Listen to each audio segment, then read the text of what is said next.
Hello guys, how are you all? Welcome back to my channel. So, today we are gonna see, what if Naruto got Vados, Marcarita, and Cuz pregnant? And subscribe if you enjoy the video. And also check the description. So let's begin the story. The morning sun cast its golden rays over Konohagakure, painting the Hokage monument in warm hues of amber and gold. Naruto Uzumaki stood in his office, paperwork scattered across his desk as usual, when reality itself seemed to shimmer and tear. The air in the Hokage's office rippled like water disturbed by an unseen stone.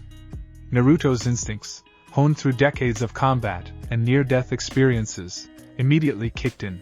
His hand moved toward a kunai, chakra already flowing through his system as he prepared for whatever threat was manifesting before him. But nothing could have prepared him for what emerged from that dimensional tear. Three figures stepped through the fabric of space itself, their presence so overwhelming that Naruto felt it in his bones, a pressure unlike anything he'd experienced, even when facing gods and extraterrestrial threats.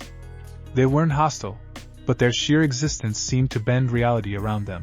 The first was a tall, elegant woman with pale blue skin and flowing silver-white hair that cascaded down her back like a waterfall of starlight. She wore the distinctive attire of an angel, a purple and black robe with a white cuirass adorned with an orange gem. Her staff, ending in a floating cube, seemed to hum with cosmic energy. Vados, attendant to the god of destruction Kampa of Universe 6, regarded Naruto with her characteristic calm smile, though something in her teal eyes suggested this was no casual visit. Beside her stood Marcarita, attendant to Universe 11's god of destruction Belmod. Her appearance was similarly divine, pale skin, though with a warmer tone than Vados, and her staff bore a red gem. Her white and red attire seemed to shimmer with its own light. Her expression was typically serene, but Naruto detected an unusual tension in her posture. The third figure was Cuz, the angel attendant of Universe 10's god of destruction Rumshi. Younger in appearance than her sisters, with shoulder-length white hair and a more petite frame, she clutched her staff with both hands. Her pink and white robes seemed to flutter despite the still air of the office.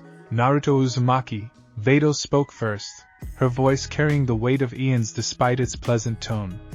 I imagine you're quite surprised to see us. Surprised? Naruto managed, his mind racing to process what he was seeing. These beings, he could sense they weren't from his world. The energy they radiated was completely foreign to chakra, yet somehow familiar in a way that made his head spin. That's putting it mildly. Who are you? How did you get here? And why does it feel like the world's about to collapse? Always so perceptive, Marcarita added, stepping forward with fluid grace. That sensation you're experiencing is the natural result of beings from another dimension entering yours. Our presence creates ripples in the fabric of reality. They'll stabilize shortly. Cuz fidgeted with her staff, her eyes darting between her sisters and Naruto. Should I put up a barrier? We don't want anyone interrupting this conversation. With a wave of her hand, a shimmering field of energy enveloped the entire office, sealing it from outside observation or interference. Naruto felt the technique. It was beyond anything he'd encountered, making even Kagaya's dimensional abilities seem crude by comparison. All right, Naruto said, forcing himself to remain calm despite the surreal situation. Years as Hokage had taught him to maintain composure even in the most bizarre circumstances. You clearly know who I am, but you haven't told me who you are or what you're doing here. Start talking. Vados tilted her head slightly, that ever-present smile never wavering. Direct and to the point. I appreciate that quality in mortals. Very well. We are angels, attendants to the gods of destruction in our respective universes. I am Vados of Universe 6. These are my sisters, Marcarita of Universe 11 and Cuz of Universe 10. Angels? Gods of destruction? Universes? Naruto felt a headache building. Look, I've dealt with gods before. We had the Sage of Six Paths, the Otsutsuki clan, even goddess-level threats. But you're saying there are multiple universes? 12, actually, Marcarita clarified. Well, 18 originally, but 6 were erased by the Omni Kings. Your dimension exists outside our multiverse structure, a complete anomaly that shouldn't exist according to the natural laws governing creation. Yet here it is, and here you are. Naruto crossed his arms, his blue eyes narrowing. Okay, that's fascinating and terrifying, but you still haven't explained why 3 cosmic beings just tore a hole in reality to visit my office. I'm guessing this isn't a social call. The 3 angels exchanged glances, and for the first time since their arrival, Naruto saw something he didn't expect in such powerful beings: uncertainty. Kaz spoke up, her voice smaller than her sister's but carrying equal weight. Lord Naruto, approximately 9 months ago in your time, there was an incident. A convergence of energies between dimensions that created a temporary bridge between your world and ours. 9 months ago? Naruto's mind raced back. 9 months ago, there had been that strange phenomenon. A night when the sky had lit up with colors that shouldn't exist, when he'd felt a pull towards something he couldn't identify. He'd investigated with his sensor abilities but found nothing, eventually writing it off as some residual effect from past dimensional battles. I remember something weird happening, but I never found the source. That's because the source was us, Vados said, her tone becoming more serious. During that convergence there was an exchange, a mingling of energies between dimensions, between beings who should never have been able to interact. The event was unprecedented, violating several fundamental laws of cosmic physics. Naruto felt a cold sensation creeping up his spine. What kind of exchange? Marcarita stepped forward, and for the first time, Naruto noticed something different about her appearance. Her midsection, barely perceptible beneath her flowing robes, seemed slightly rounded. His eyes widened as he looked at Vados and Kaz, noting the same subtle change in their forms. No, Naruto breathed, unable to believe what he was seeing. That's impossible. Many things are impossible until they happen, Vados replied, placing a hand on her abdomen. We are angels, Naruto Uzumaki. We are divine beings created by the Grand Priest to serve and guide the gods of destruction. We do not age. We do not truly live or die in the way mortals understand. We exist beyond the normal flow of time and causality. And we have never, in all of creation's history, been capable of reproduction, Marcarita continued. It is simply not part of our nature. Angels are created, not born. The concept of pregnancy, of carrying life within us, was as alien to us as flight would be to a fish. Kaz emphasized, tears forming in her eyes. Until 9 months ago, Naruto felt his knees go weak. He stumbled backward, catching himself on his desk. You're telling me that you're all pregnant, Vados confirmed, her calm facade cracking slightly. With your children, Naruto Uzumaki. 3 angels, impregnated by a mortal from another dimension entirely. An event so impossible that when we first discovered it, we thought we were malfunctioning. Angels don't malfunction, but what other explanation could there be? The Hokage's office fell silent except for the sound of Naruto's ragged breathing. His mind reeled, trying to process information that contradicted everything he understood about reality. He'd saved the world multiple times, fought gods and demons, united the shinobi nations, married Hinata, had 2 children of his own, and become the Hokage. He thought he'd seen everything. He'd been wrong. How? Naruto finally managed, his voice barely above a whisper. How is this even possible? I've never met any of you before. I would remember meeting literal angels from other universes. The convergence event, Marcarita explained, her analytical nature helping her maintain composure. When our dimensions briefly overlapped, there was a mixing of fundamental energies. Your chakra, that unique energy that flows through beings in your dimension, interacted with our angelic essence in ways that defied all known laws. It created a bridge not just between worlds, but between beings. Vados continued the explanation, her voice taking on a lecturing quality.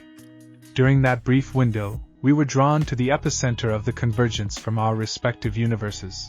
We felt your presence, your energy, though we couldn't see you or interact with you directly. It was like touching something without physical contact, experiencing something without sensory input. The best description would be that our essences intertwined. It was beautiful, Kaz added softly, a faint blush coloring her pale cheeks. Terrifying, but beautiful. We felt your determination, your hope, your endless well of positive energy. It was unlike anything in our multiverse. Most mortals radiate fear or ambition or desire for power. But you radiated something purer. A genuine love for life and others. Naruto slumped into his chair, running his hands through his blonde hair. This can't be real. This has to be some kind of genjutsu or interdimensional mind manipulation. I assure you, it's quite real, Vados said, moving closer to his desk. We spent the first 3 months denying it ourselves. We ran every test, consulted ancient texts, even approached our father, the Grand Priest, though we were terrified of his reaction. The conclusion was always the same. We are carrying hybrid children, part angel, part human, part divine energy, part chakra. Beings that should not exist but do. The Grand Priest knows? Naruto looked up sharply. What did he say? He was surprised, Marcarita said diplomatically. Surprise is a rare emotion for the Grand Priest. He confirmed what we already knew. These children are genuine, unprecedented, and potentially reality-altering in their implications. He could have stopped the pregnancies, erased them from existence with a thought. Angels serve at his pleasure, after all. But he didn't, Cuz added quickly. He examined the situation and declared that these children represent something new in all of creation, a fusion of separate dimensional energies that might hold the key to understanding aspects of reality even angels don't fully comprehend. He's allowing the pregnancies to continue, but under strict observation.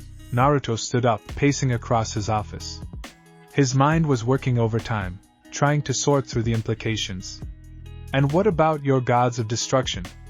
The beings you serve? What do they think about their attendants being pregnant by some random guy from another dimension? The 3 angels exchanged uncomfortable glances. Lord Kampa threw a tantrum that destroyed 3 planets, Vados admitted with a slight grimace.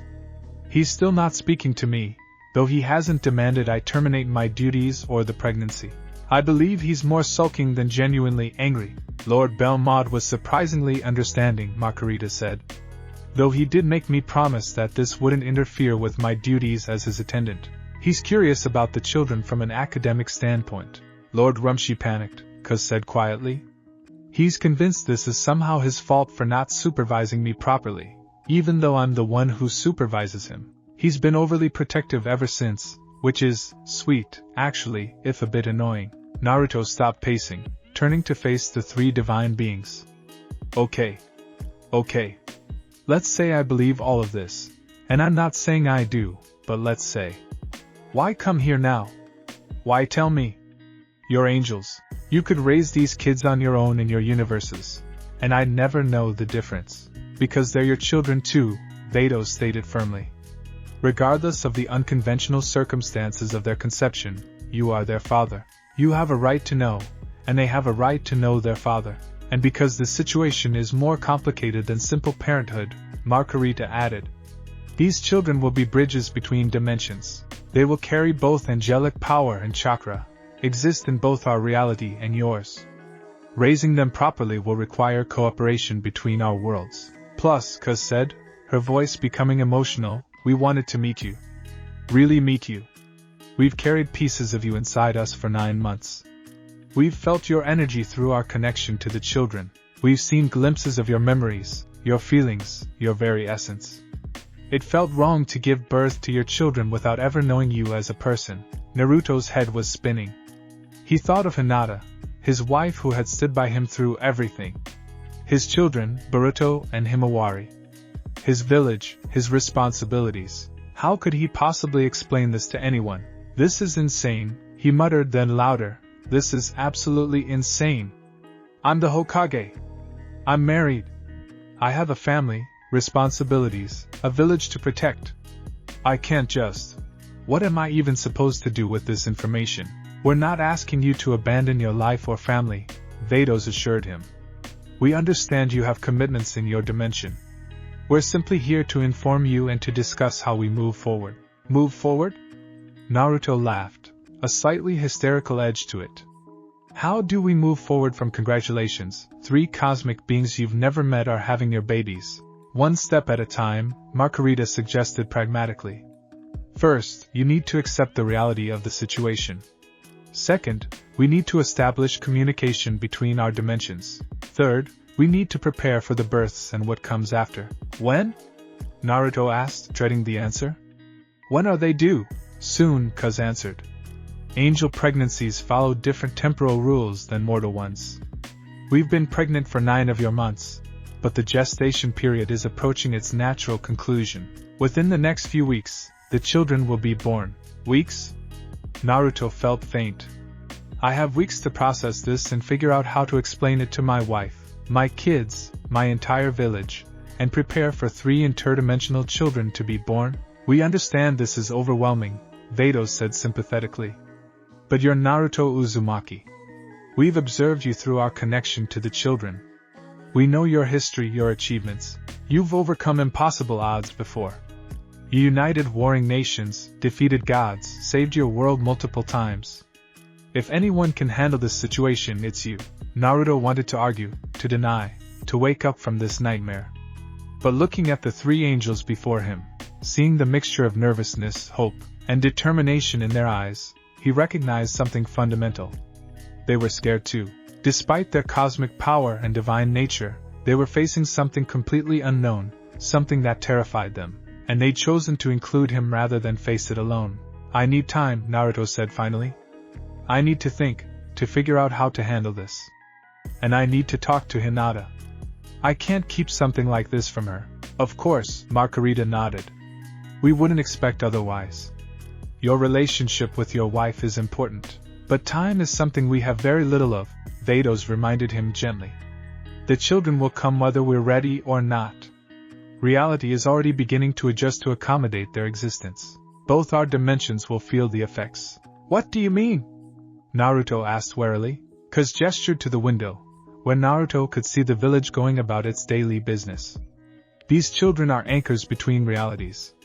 As they grow stronger, even in the womb, they create connections. Soon others from our multiverse might be able to cross over, just as we did. And beings from your world might find ways into ours. That could be catastrophic, Naruto realized.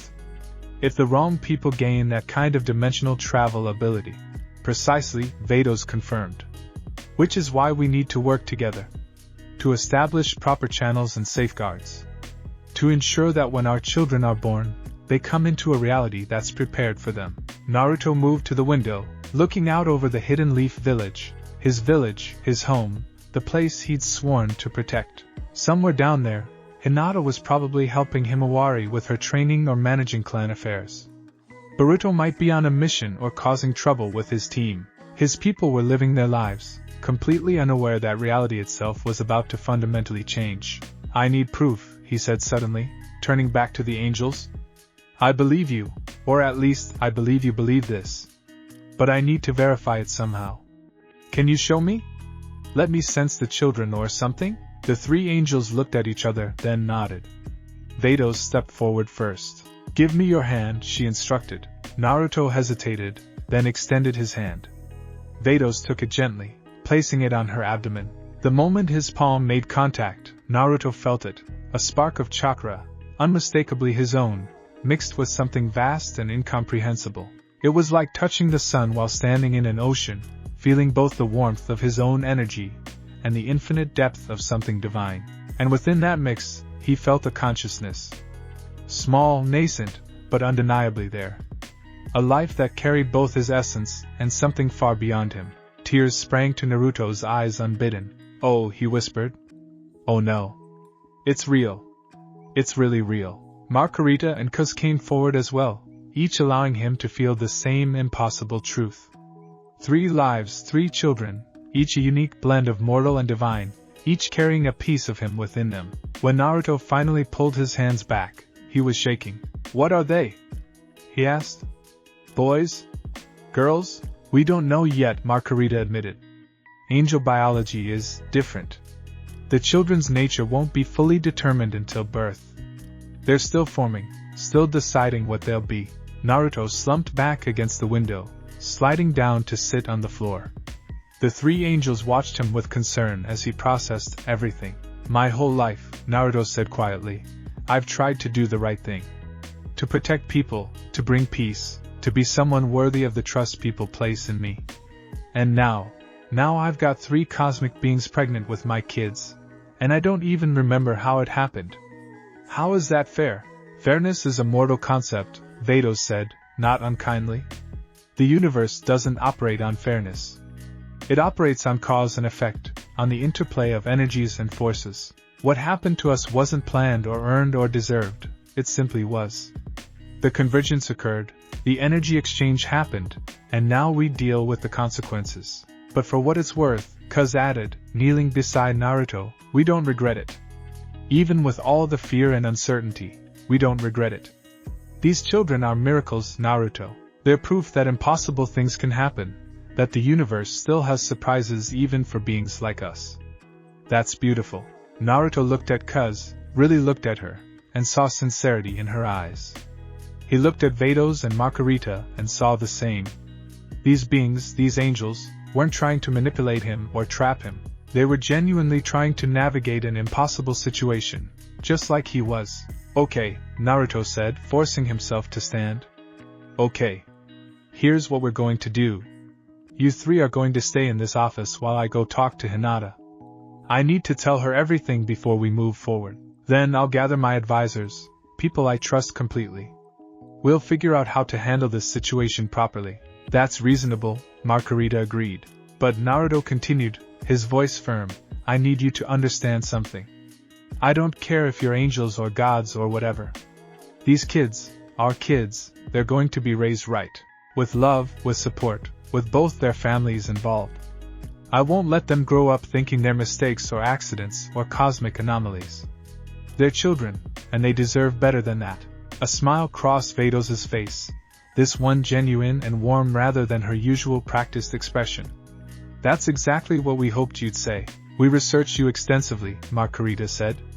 Your history as a Jinchuriki, growing up isolated and hated. Your determination to never let another child feel that way. Your dedication to family and bonds. That's why we came to you rather than simply handling this ourselves. The children deserve a father who understands what it's like to be different, to be something unprecedented.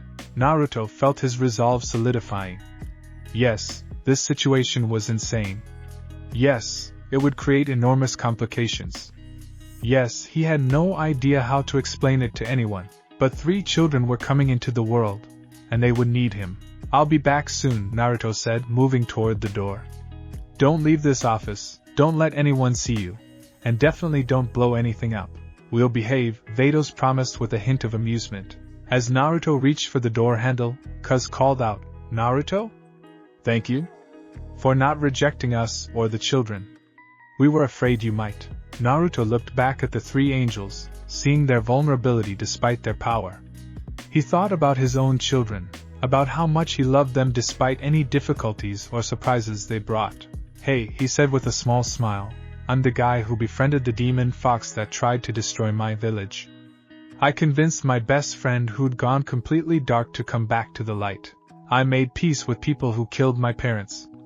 Compared to all that, 3 surprise kids with divine mothers? That's actually pretty straightforward. He opened the door and stepped out into the hallway, taking a deep breath. Now I just have to explain it to my wife without her divorcing me, he muttered to himself. This is going to be the hardest conversation of my life. Behind him, through the barrier Cuz had erected, the 3 angels waited. In their wombs, 3 impossible children grew stronger by the moment, their very existence beginning to reshape the fabric of reality itself. The age of convergence had begun, and Naruto Uzumaki, Hokage, hero, husband, and father, was about to become something entirely new, the father of divine hybrid children who would bridge 2 separate dimensions of reality. He just had to survive telling Hinata first. Naruto walked through the hallways of the Hokage building in a daze, his mind replaying the impossible conversation he just had. Staff members bowed as he passed, going about their daily duties, completely unaware that their Hokage's world had just been turned upside down. 3 angels. 3 pregnancies. 3 children. His children. The weight of it pressed down on him with every step. He'd faced armies, fought gods, carried the burden of the entire shinobi world on his shoulders. But this felt different. More personal. More terrifying. He needed to get home. Needed to talk to Hinata before he lost his nerve. Using the body flicker technique, Naruto vanished from the building and reappeared outside the Uzumaki residence. The house stood quiet in the afternoon sun, modest compared to some of the clan compounds but filled with warmth and memories. Through the window, he could see Hinata in the kitchen, preparing what was probably going to be dinner. His wife. his partner. The woman who'd stood by him through everything. How was he supposed to tell her this? Naruto's hand trembled as he reached for the door. He forced himself to take a deep breath, drawing on the same courage that had carried him through countless battles. Hinata deserved the truth, deserved honesty, deserved better than a husband too cowardly to face her. He opened the door. "Welcome home, Naruto-kun," Hinata called from the kitchen, her gentle voice washing over him like a balm. "You're back early. Did something happen?" "Yeah," Naruto managed, his voice sounding strange to his own ears. "Something happened. Hinata, we need to talk. It's important." The tone of his voice must have conveyed the seriousness because Hinata immediately set down the vegetables she'd been cutting and wiped her hands on her apron. She emerged from the kitchen, her pearl-white eyes filled with concern. "Naruto-kun? What's wrong? You look pale. Are you ill? Is it the village? Did something attack?" "No, nothing like that," Naruto interrupted, then paused. "Well, actually, maybe something like that. I don't know." "Hinata, please sit down." They moved to the living room, sitting across from each other on the couch. Hinata's Byakugan activated instinctively, scanning him for injuries or illness, but found nothing. That only seemed to worry her more. "Naruto-kun, you're scaring me. Please tell me what's going on." Naruto took both her hands in his, looking into her eyes. "I need you to listen to everything I'm about to say before you react, okay? Because it's going to sound insane. It's going to sound impossible, but I swear on everything I am that I'm telling you the truth." Hinata nodded slowly, her grip on his hands tightening. 9 months ago, Naruto began, there was that strange phenomenon in the sky. Remember? The lights, the weird energy fluctuations? I remember. You investigated but couldn't find anything. Right. Well, it turns out that was a dimensional convergence. A bridge between our world and other worlds. Other universes entirely. Naruto watched Hinata's eyes widen but continued. During that convergence, there was an energy exchange. My chakra interacted with beings from another dimension in a way that shouldn't have been possible. What kind of beings? Hinata asked carefully. Angels, Naruto said. Divine beings called angels from something called Universe 6, Universe 10, and Universe 11. They serve gods in their reality. 3 of them, Vados, Marcarita, and Cuz, they were drawn to the convergence point. Our energies mixed, intertwined. And it caused something that's never happened before in all of creation. Hinata's face had gone very still. What did it cause? Naruto's throat felt dry. They're pregnant, Hinata. All 3 of them. With my children. The energy exchange somehow, it impregnated them. I didn't know. I didn't do anything intentionally. I didn't even know they existed until an hour ago when they appeared in my office. But it happened, and they're carrying my children, and those children will be born in a few weeks. The silence that followed was deafening. Hinata sat frozen, her face unreadable. Her Byakugan had deactivated, her pearl eyes staring at Naruto without blinking. He could see her mind working, processing, trying to make sense of what he just told her. Hinata, he said softly, please say something. 3, she finally whispered. 3 angels. 3 children. Yes. And you didn't know. Didn't do anything deliberately. I swear to you, Hinata. I had no idea. This was some kind of cosmic accident, an impossible convergence of energies. If I could undo it, can you? Hinata interrupted, her voice sharper than he'd ever heard it. Can you undo it? Naruto hesitated. I don't know. Maybe. The angels served someone called the Grand Priest who apparently could erase the pregnancies with a thought. But Hinata, these are children. They're already alive. I felt them.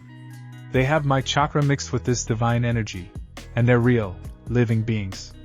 I can't just. I'm not asking you to kill children, Naruto-kun, Hinata said, pulling her hands away from his. She stood up, pacing across the room. I'm trying to understand. Trying to process. You're telling me that through no fault of your own, through some cosmic accident, you're going to be a father to 3 more children. Children being carried by divine beings from other universes. Children that will be born in weeks. Yes, Naruto confirmed miserably. Hinata stopped pacing, her back to him. Her shoulders shook slightly. For a horrible moment, Naruto thought she was crying. But when she turned around, her eyes were dry, though they blazed with emotion. Are they here? These angels? In the village? In my office. I sealed them there with a barrier and came straight home to tell you. I want to meet them. Naruto blinked. What? I want to meet them, Hinata repeated, her voice steady despite the storm of emotions he could see in her eyes. If they're carrying your children, our children's siblings, then I need to see them for myself. I need to understand what we're dealing with. Hinata, you don't have to. Yes, I do, she interrupted firmly. Naruto-kun, you're my husband. I love you more than anything in this world. When I married you, I knew our life would never be normal. I accepted that. But this, she gestured helplessly, this is beyond anything I imagined. And if we're going to deal with it, I need to see it with my own eyes. Naruto stood, moving toward her. I'm sorry. I'm so sorry, Hinata. This isn't fair to you. You deserve better than. Hinata placed a finger on his lips, silencing him. Stop apologizing for things beyond your control. You didn't choose this. You didn't betray me. Some cosmic force made an impossible thing happen, and now we have to deal with the consequences. So let's deal with them. Together. The relief that flooded through Naruto was so intense, he nearly collapsed. He pulled Hinata into a tight embrace, feeling her arms wrap around him in return. I don't deserve you, he murmured into her hair. You're right, you don't, Hinata said with a hint of her usual gentle humor, though her voice was still strained. But you're stuck with me anyway. Now, let's go meet these angels before I lose my nerve. 20 minutes later, Naruto and Hinata stood outside the Hokage's office. He'd sent word ahead through a shadow clone, warning the angels that he was bringing his wife. Now, standing before the door with Hinata beside him, Naruto felt his anxiety spike again. Ready? He asked. No, Hinata admitted. But let's do it anyway. They entered the office together. The three angels stood near the window, their divine presence still making reality shimmer around them. When Hinata saw them, Naruto heard her sharp intake of breath. Even without the Byakugan active, she could clearly sense that these were beings far beyond normal comprehension. Vados stepped forward first, inclining her head respectfully. You must be Hinata Uzumaki, the Hokage's wife. We're honored to meet you, though we regret the circumstances. Hinata activated her Byakugan, examining the three angels. Naruto knew what she was seeing: the impossible energy structures, the divine essence, and most importantly, the three growing lives within them, each carrying unmistakable traces of Naruto's chakra. It's true, Hinata whispered, deactivating her Byakugan. I can see it. The children, they really are Naruto-kuns. We would not lie about something like this, Marcarita said gently. We understand how difficult this must be for you.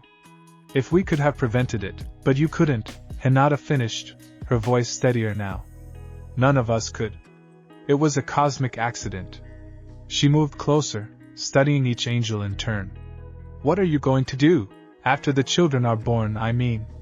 Will you take them back to your universes? The three angels exchanged glances. We haven't fully decided, Cuz admitted. These children will exist between dimensions. They'll need guidance from both their angelic heritage and their mortal side. Ideally, they would spend time in both realities. So you'll be coming here regularly, Hinata stated. To this village. To our home, if you'll permit it, Vados said. We have no desire to intrude on your family or cause you pain. But these children will need their father, and they'll need to understand their mortal heritage. Hinata was quiet for a long moment, her mind clearly working through the implications. Finally, she looked at Naruto. We need to tell the children. Boruto and Himawari deserve to know they're going to have half-siblings? Is that the right term for this situation? I honestly don't know what the right term is, Naruto admitted. But yes, we need to tell them.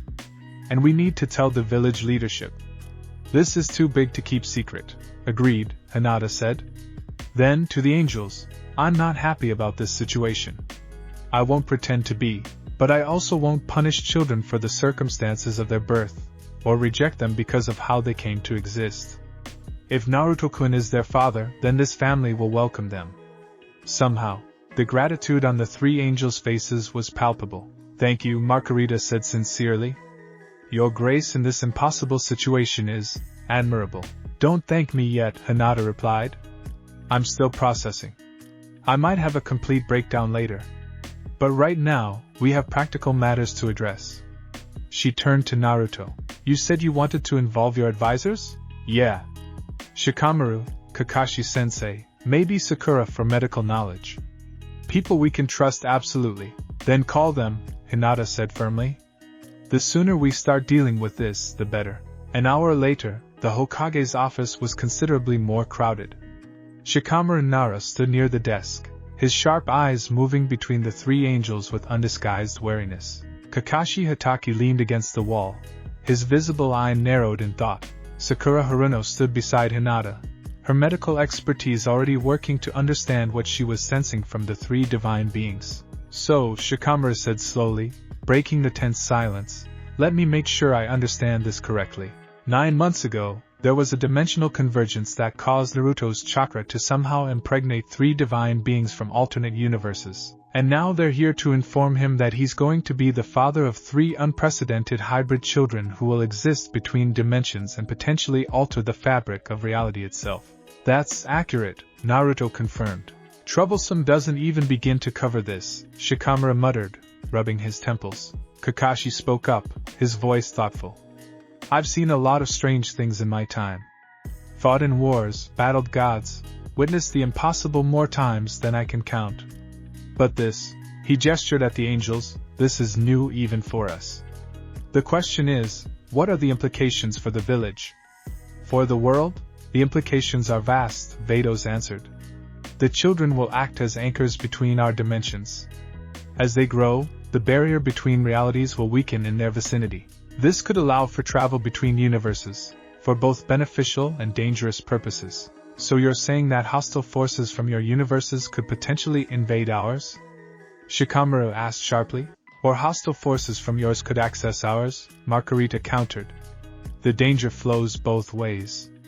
That's why we need to establish proper protocols and safeguards now, before the children are born. Sakura had been quiet, her chakra-enhanced senses examining the angel's unique physiology.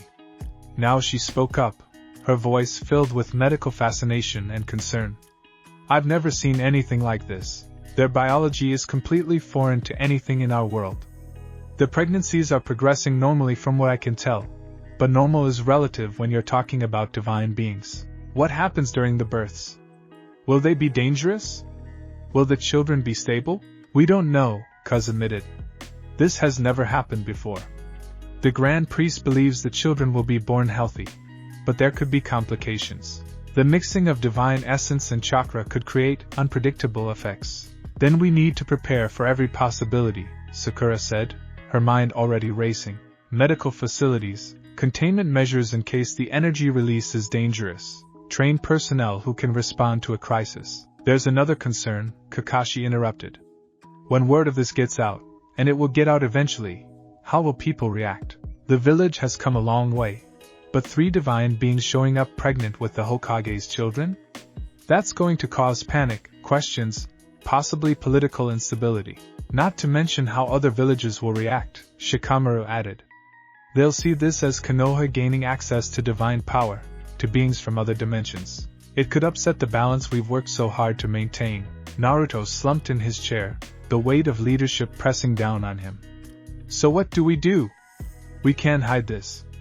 The children will exist, they'll have power, they'll be visible. Trying to keep it secret would only make things worse when the truth comes out. We control the narrative, Hinata said firmly, surprising everyone. All eyes turned to her as she continued.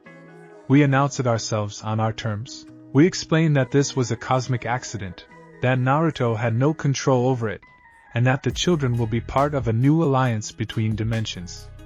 We frame it as an opportunity rather than a threat. That's actually not bad, Shikamaru admitted grudgingly. If we present it as Konoha being chosen by cosmic forces for this unprecedented event, it becomes a source of prestige rather than scandal. But we'll need to be careful about how we phrase it. And we'll need to demonstrate that these angels aren't a threat, Kakashi added, looking at Vados, Marcarita, and Cuz. No offense, but your presence here could be seen as an invasion. We need to establish clear boundaries and show that you're here peacefully. We have no intention of interfering with your world's affairs, Vados assured him. Our only interest is in the children and maintaining the stability of both our realities. If anything, we want to help protect your dimension from potential threats that might emerge from the weakening dimensional barriers. Before anyone could respond, the air in the office suddenly grew heavy. Reality itself seemed to pause, and everyone in the room felt an overwhelming pressure descend upon them. The three angels immediately tensed, their expressions shifting from calm to alarmed. "Father," Vados whispered, her voice filled with an emotion Naruto had never heard from her before, genuine fear. The space in the center of the office split open, and a figure stepped through. He was tall, slender, and wore the robes of an angel, but his presence dwarfed even Vados, Marcarita, and Kuz combined. His skin was pale blue, his white hair styled in a neat fashion, and his staff radiated with power that made Naruto's knees weak. But it was his eyes that captured everyone's attention, ancient, infinitely wise, and currently fixed on the three pregnant angels with an unreadable expression. The Grand Priest had arrived. "Well," he said, his voice pleasant but carrying the weight of eons, "I thought I should see for myself the mortal who managed to accomplish what no being in creation ever has, impregnating 3 of my daughters." Naruto felt Hinata grab his arm, her entire body trembling. Shikamaru had gone pale. Kakashi's hand had moved instinctively toward where his kunai pouch would be. Though he wisely didn't draw a weapon, Sakura looked like she might faint. "Grand Priest," Vados said, bowing deeply. Her sisters immediately followed suit. "We didn't expect you to come personally, didn't you?" The Grand Priest replied, his tone mild. "My daughters are pregnant with hybrid children who will bridge separate dimensions of reality. And you thought I would simply observe from afar?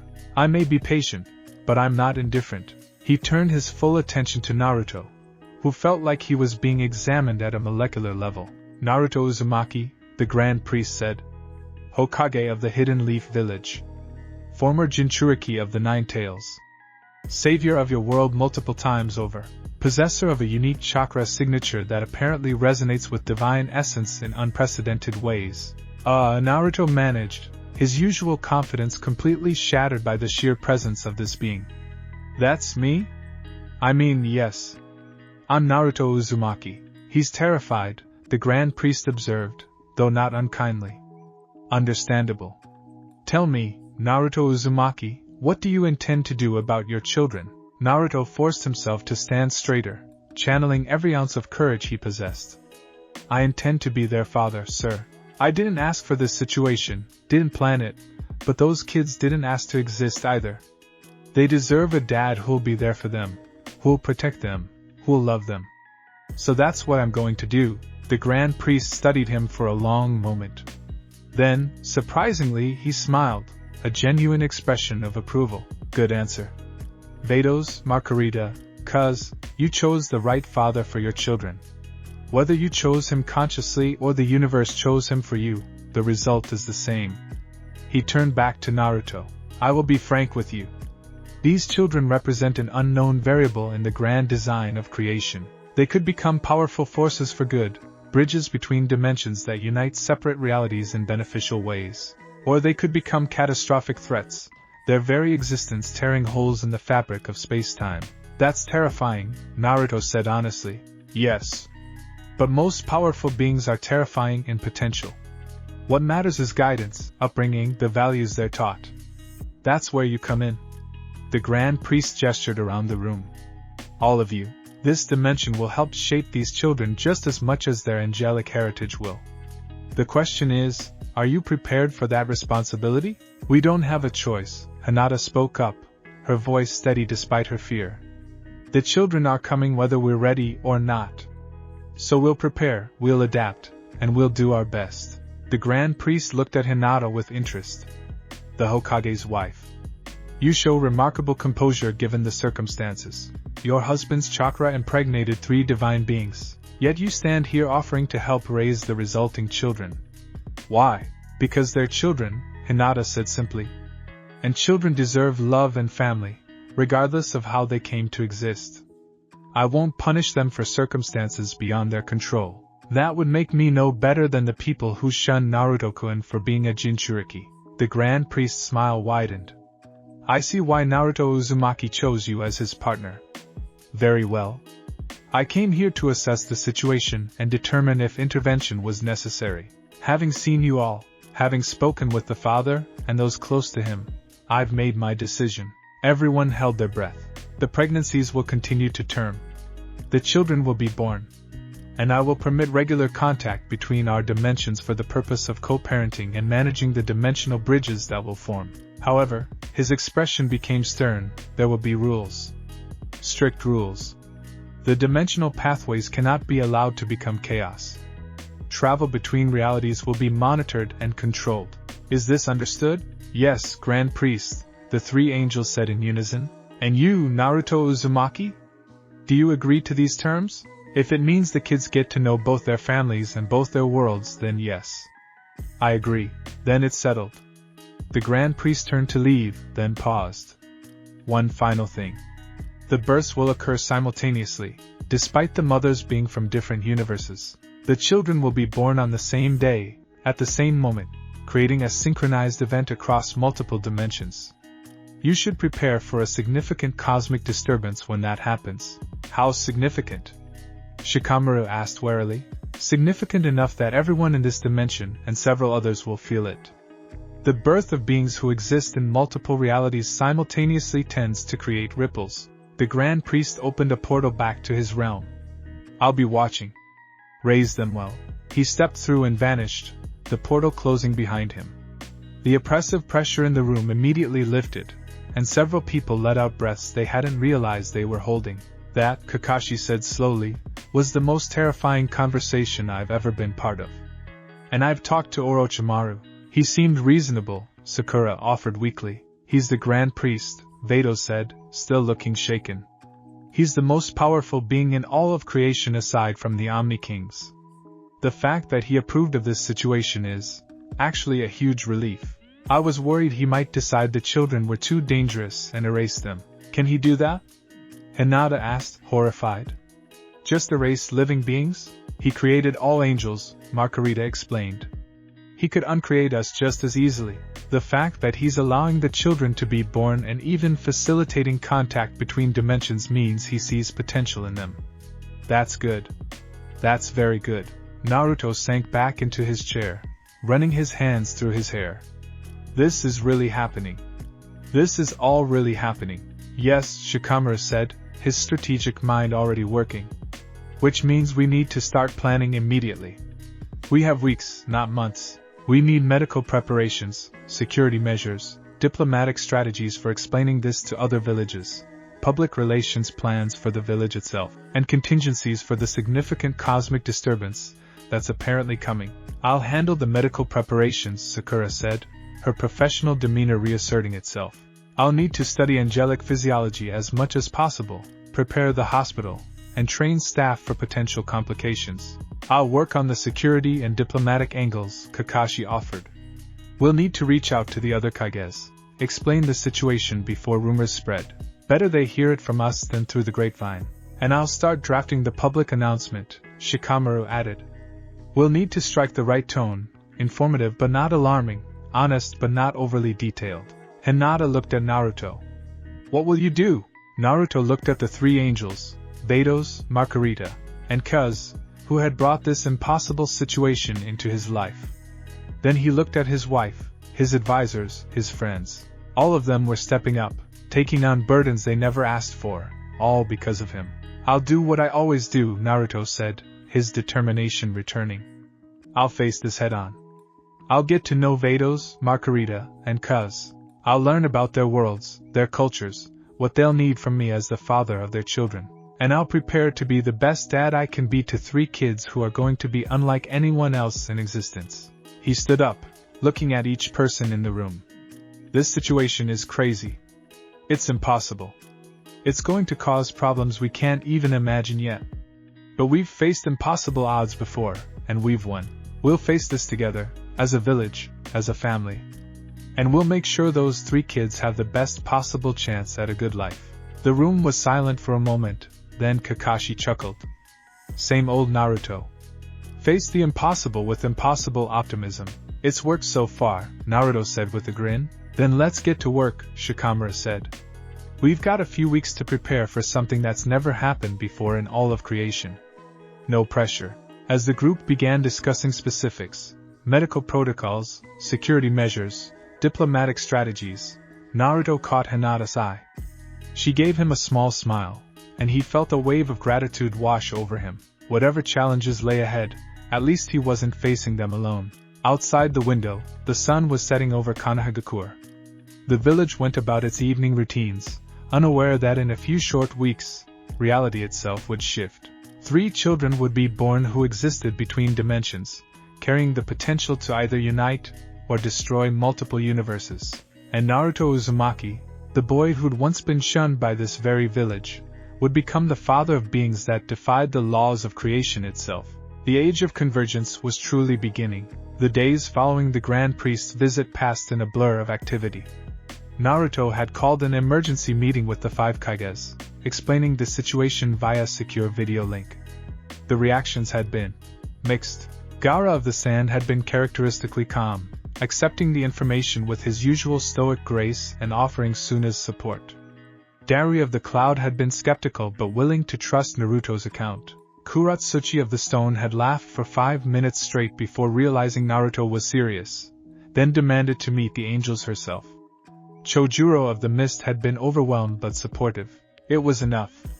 The other nations would watch, would wait, but they wouldn't treat this as an act of aggression. For now, within Konoha itself, the news had spread through the leadership like wildfire. The clan heads had been informed in a closed council meeting that had lasted 6 hours. Hayashi Hyuga had nearly activated his Byakugan and attacked the angels before Hinata calmed him down. Shikaku Nara had declared it the most troublesome situation in shinobi history. Ino's father had simply asked if they needed a Yamanaka to verify everyone wasn't under a genjutsu. Now, a week after the angels' arrival, Naruto stood in the Hokage's private library with Vados, poring over ancient texts that his predecessors had collected over the decades. Somewhere in these scrolls and books, there had to be something, some reference to dimensional convergence, to divine mortal unions, to anything that could help them understand what was coming. This is fascinating, Vados commented, delicately holding a scroll that had to be at least 500 years old. Your world has extensive documentation of spiritual and dimensional phenomena. Much of it is primitive by our standards, but the fundamental observations are sound. Yeah, well, we've dealt with a lot of weird stuff over the centuries, Naruto replied, squinting at a text written in an archaic form of kanji he could barely read. The Sage of 6 Paths, the Tailed Beasts, the Otsutsuki clan invading from another dimension. We've seen things that defy explanation. The Otsutsuki, Vados mused. You've mentioned them before. Dimensional travelers who came to your world seeking power. They almost destroyed everything. Multiple times. Naruto set down the scroll he'd been reading with a frustrated sigh. I'm not finding anything useful here. Just general stuff about chakra and spiritual energy. Nothing about what happens when divine beings and mortals create children together. Perhaps you're looking in the wrong place, came a new voice from the doorway. Naruto looked up to see Kakashi entering, followed by an elderly man in scholarly robes that Naruto recognized as one of the village's historical archivists. Kakashi-sensei? What's going on? This is Genji Noera, Kakashi introduced the old man.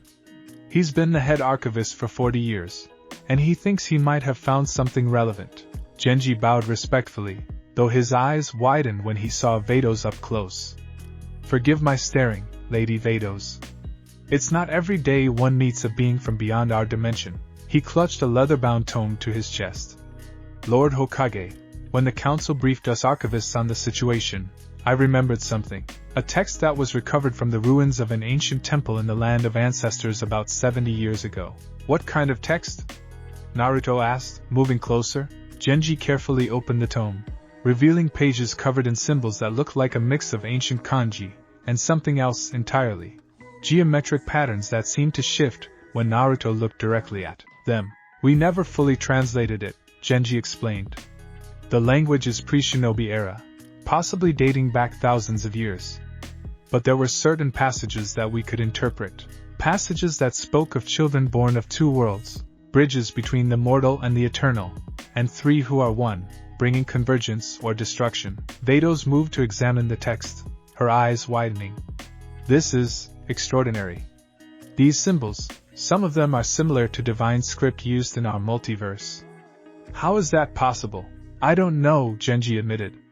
We always assumed they were just decorative, or perhaps influenced by the Otsutsuki who visited Earth long ago. But if beings from your dimension have been here before, we haven't, Vados said with certainty. Angels don't travel between multiverses. We exist within the structure of our assigned universes. The only being who could potentially cross such boundaries would be. She paused. This makes no sense. Unless what? Naruto pressed.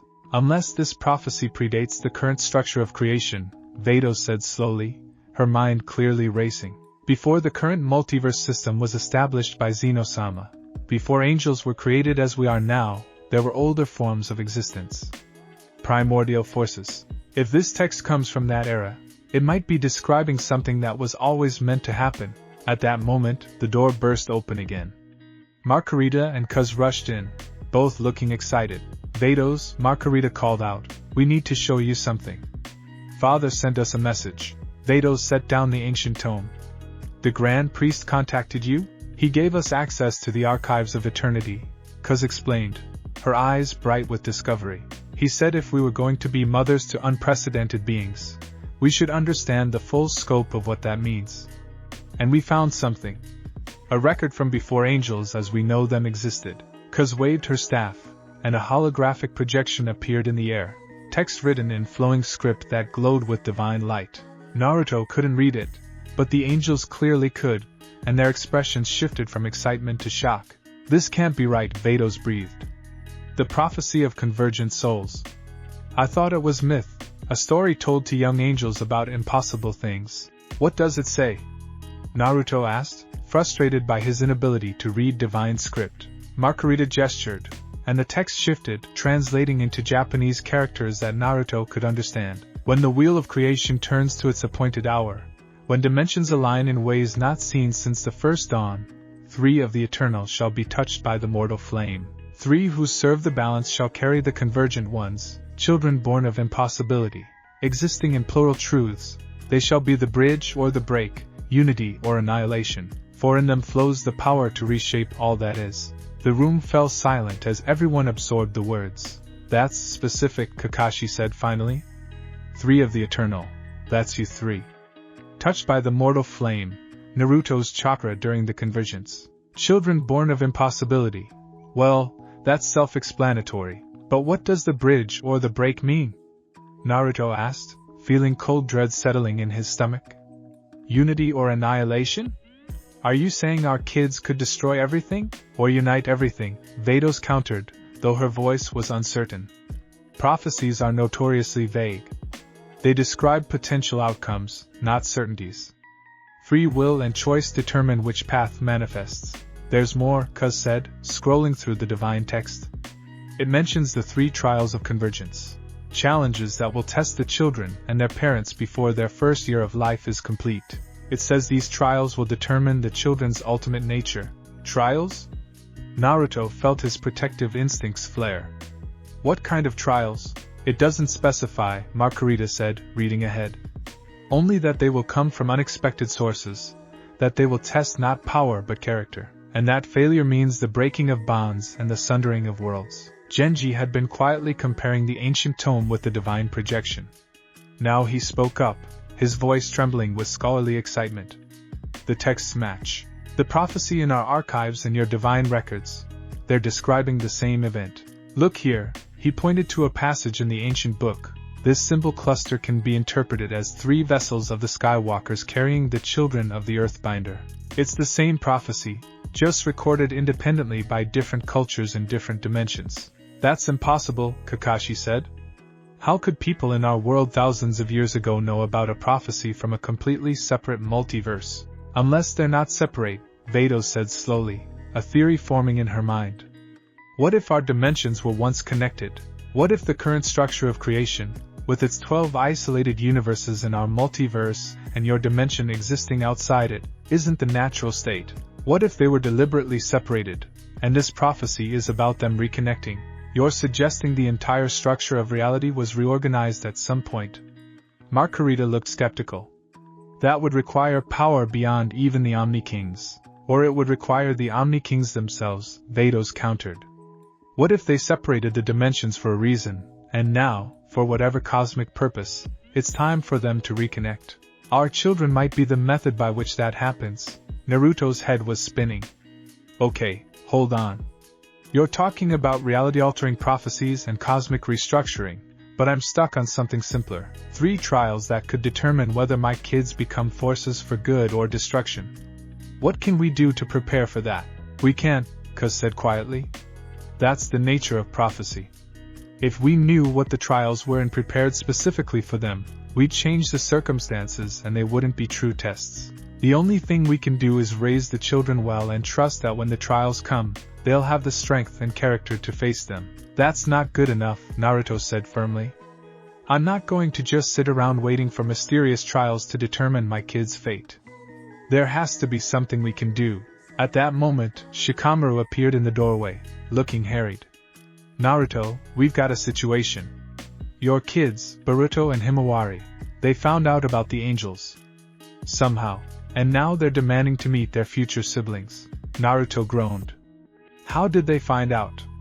We were keeping this quiet until we could explain it properly. Boruto has his ways, Shikamaru said dryly. He overheard some Chunin talking, put the pieces together, and confronted Hinata directly. She couldn't lie to him. Now they're both waiting in the main hall, and Boruto is making a scene. Of course he is, Naruto muttered. He looked at the 3 angels. I guess it's time for you to meet the rest of my family. Fair warning, Boruto can be difficult. We're about to give birth to 3 unprecedented beings who might reshape reality itself, Vados said with a slight smile. I think we can handle one teenage boy. The main hall of the Uzumaki residence was tense when Naruto arrived with the 3 angels. Hinata stood near the center, her hands clasped in front of her in a gesture Naruto recognized as her trying to maintain calm. Beside her stood Boruto, his arms crossed and his expression stormy. Himawari stood nearby, looking more curious than angry, her gentle nature showing through despite the shocking news. Dad, Boruto said the moment Naruto entered, his voice tight with emotion. Is it true? Are you really having kids with these aliens? Boruto. Hinata admonished, but Naruto held up a hand. It's okay, Hinata. He deserves answers. Naruto approached his son, noting the hurt and confusion in Boruto's eyes beneath the anger. Yes, it's true. But it's not what you think. I didn't cheat on your mother. I didn't do anything wrong intentionally. There was a dimensional accident 9 months ago, and an accident, Boruto interrupted. An accident that just happened to get 3 women pregnant? How stupid do you think I am? Boruto Uzumaki, Vados' voice cut through the tension like a blade. She stepped forward, her divine presence making even Boruto's rebellious nature falter. Your father is telling the truth. This was not an affair, not a conscious choice. It was a cosmic event beyond anyone's control. If you're going to be angry, direct that anger at the universe, not at your father who is trying his best to handle an impossible situation. Boruto glared at Vados, but there was uncertainty in his eyes now. And who are you to tell me how to feel about my own father? I am Vados, angel attendant of Universe 6, daughter of the Grand Priest, and mother of one of your future siblings, Vados replied calmly. I have existed for eons beyond your comprehension, and witnessed the birth and death of galaxies. And I can tell you with absolute certainty that your father's distress over this situation is genuine. He loves your mother. He loves you and your sister. The last thing he wanted was to cause any of you pain.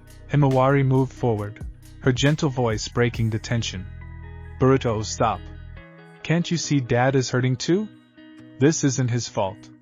She looked at the 3 angels with open curiosity rather than hostility. I think this must be scary for everyone. For Dad, for Mom, for you 3 too. Kuz knelt down to be at eye level with Himawari, despite the girl being nearly a teenager. You're very perceptive, Himawari. Yes, we're scared. We're angels. We're not supposed to be able to have children.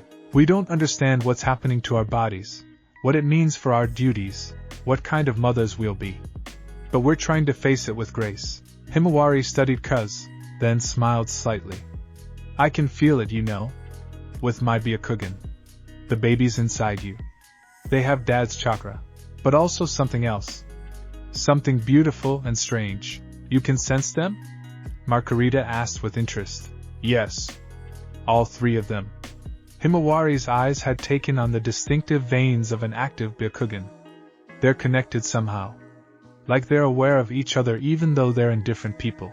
That's amazing. Boruto's anger seemed to deflate slightly at his sister's wonder. He looked at his father, really looked at him, and saw the exhaustion and stress written across Naruto's face. This is really happening, isn't it? Boruto said quietly. We're really going to have 3 new siblings. Half-siblings. Whatever. Yes, Naruto confirmed. And I know this is hard to accept. I'm still having trouble accepting it myself. But those kids didn't ask to be born this way. They're going to need all the support they can get, including from their older brother and sister. How am I supposed to be a big brother to kids who are part divine?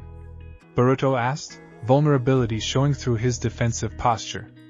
I can barely handle being the Hokage's son. Now I'm going to be the brother of some cosmic miracles who will probably be way more powerful than me? By being exactly who you are, Hinata said firmly, moving to stand beside her son. Boruto, you have your father's heart, and your own unique strength. These children are going to need a big brother who can teach them about being human, about living in this world. That's something no amount of divine power can replace. Vados nodded approvingly. Your mother is wise. Our children will have angelic power, but they'll be half-mortal. They'll need guidance from both sides of their heritage. You and Himawari can provide something we cannot. The experience of growing up in this world, of navigating relationships and challenges as mortals do. Boruto was quiet for a long moment, processing. Then, surprisingly, he looked directly at Vados, Marcarita, and Kuz. Are you going to take them away? After they're born, will they live in your dimension or ours? Both, Marcarita answered. They'll need to spend time in both realities to understand their dual nature. But we won't simply take them away from their father or from you. You're their family too. Good, Boruto said, his voice still rough but less hostile. Because if anyone tries to hurt them or use them for some cosmic power grab, they'll have to go through me first. Despite everything, Naruto felt pride swell in his chest. That was his son, quick to anger, stubborn, but ultimately protective and loyal. That's the spirit, Naruto said, clapping Boruto on the shoulder. We're all in this together. Himawari approached Kuz, studying her with open fascination. Can I feel? The baby, I mean? Kuz smiled warmly and took Himawari's hand, placing it gently on her abdomen. Himawari's eyes widened, her Byakugan allowing her to sense the developing life within. Oh, Himawari breathed. Oh, they're wonderful. I can feel their chakra already starting to form. It's so warm and bright and... She looked up at Kuz with tears in her eyes. They're going to be amazing. The emotional moment was interrupted by a sudden disturbance in the air. Reality rippled, and everyone in the room felt it, a presence approaching, powerful and ancient. The 3 angels immediately tensed, their staffs appearing in their hands as if by instinct. Someone's crossing dimensions, Vados said, her voice tight. Someone powerful. And they're coming here. A portal tore open in the center of the room, and through it stepped a figure that made even the angels pause. He was tall, powerfully built, with wild black hair that seemed to defy gravity.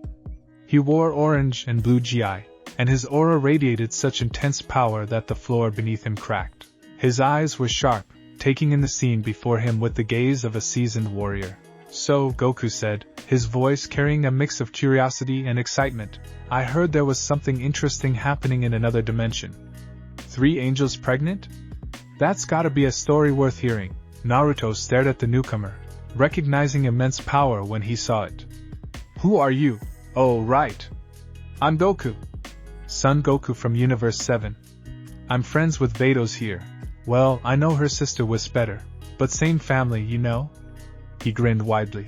When I heard about this whole situation, I just had to come see for myself. Hope you don't mind the intrusion. Lord Beerus knows you're here, I assume?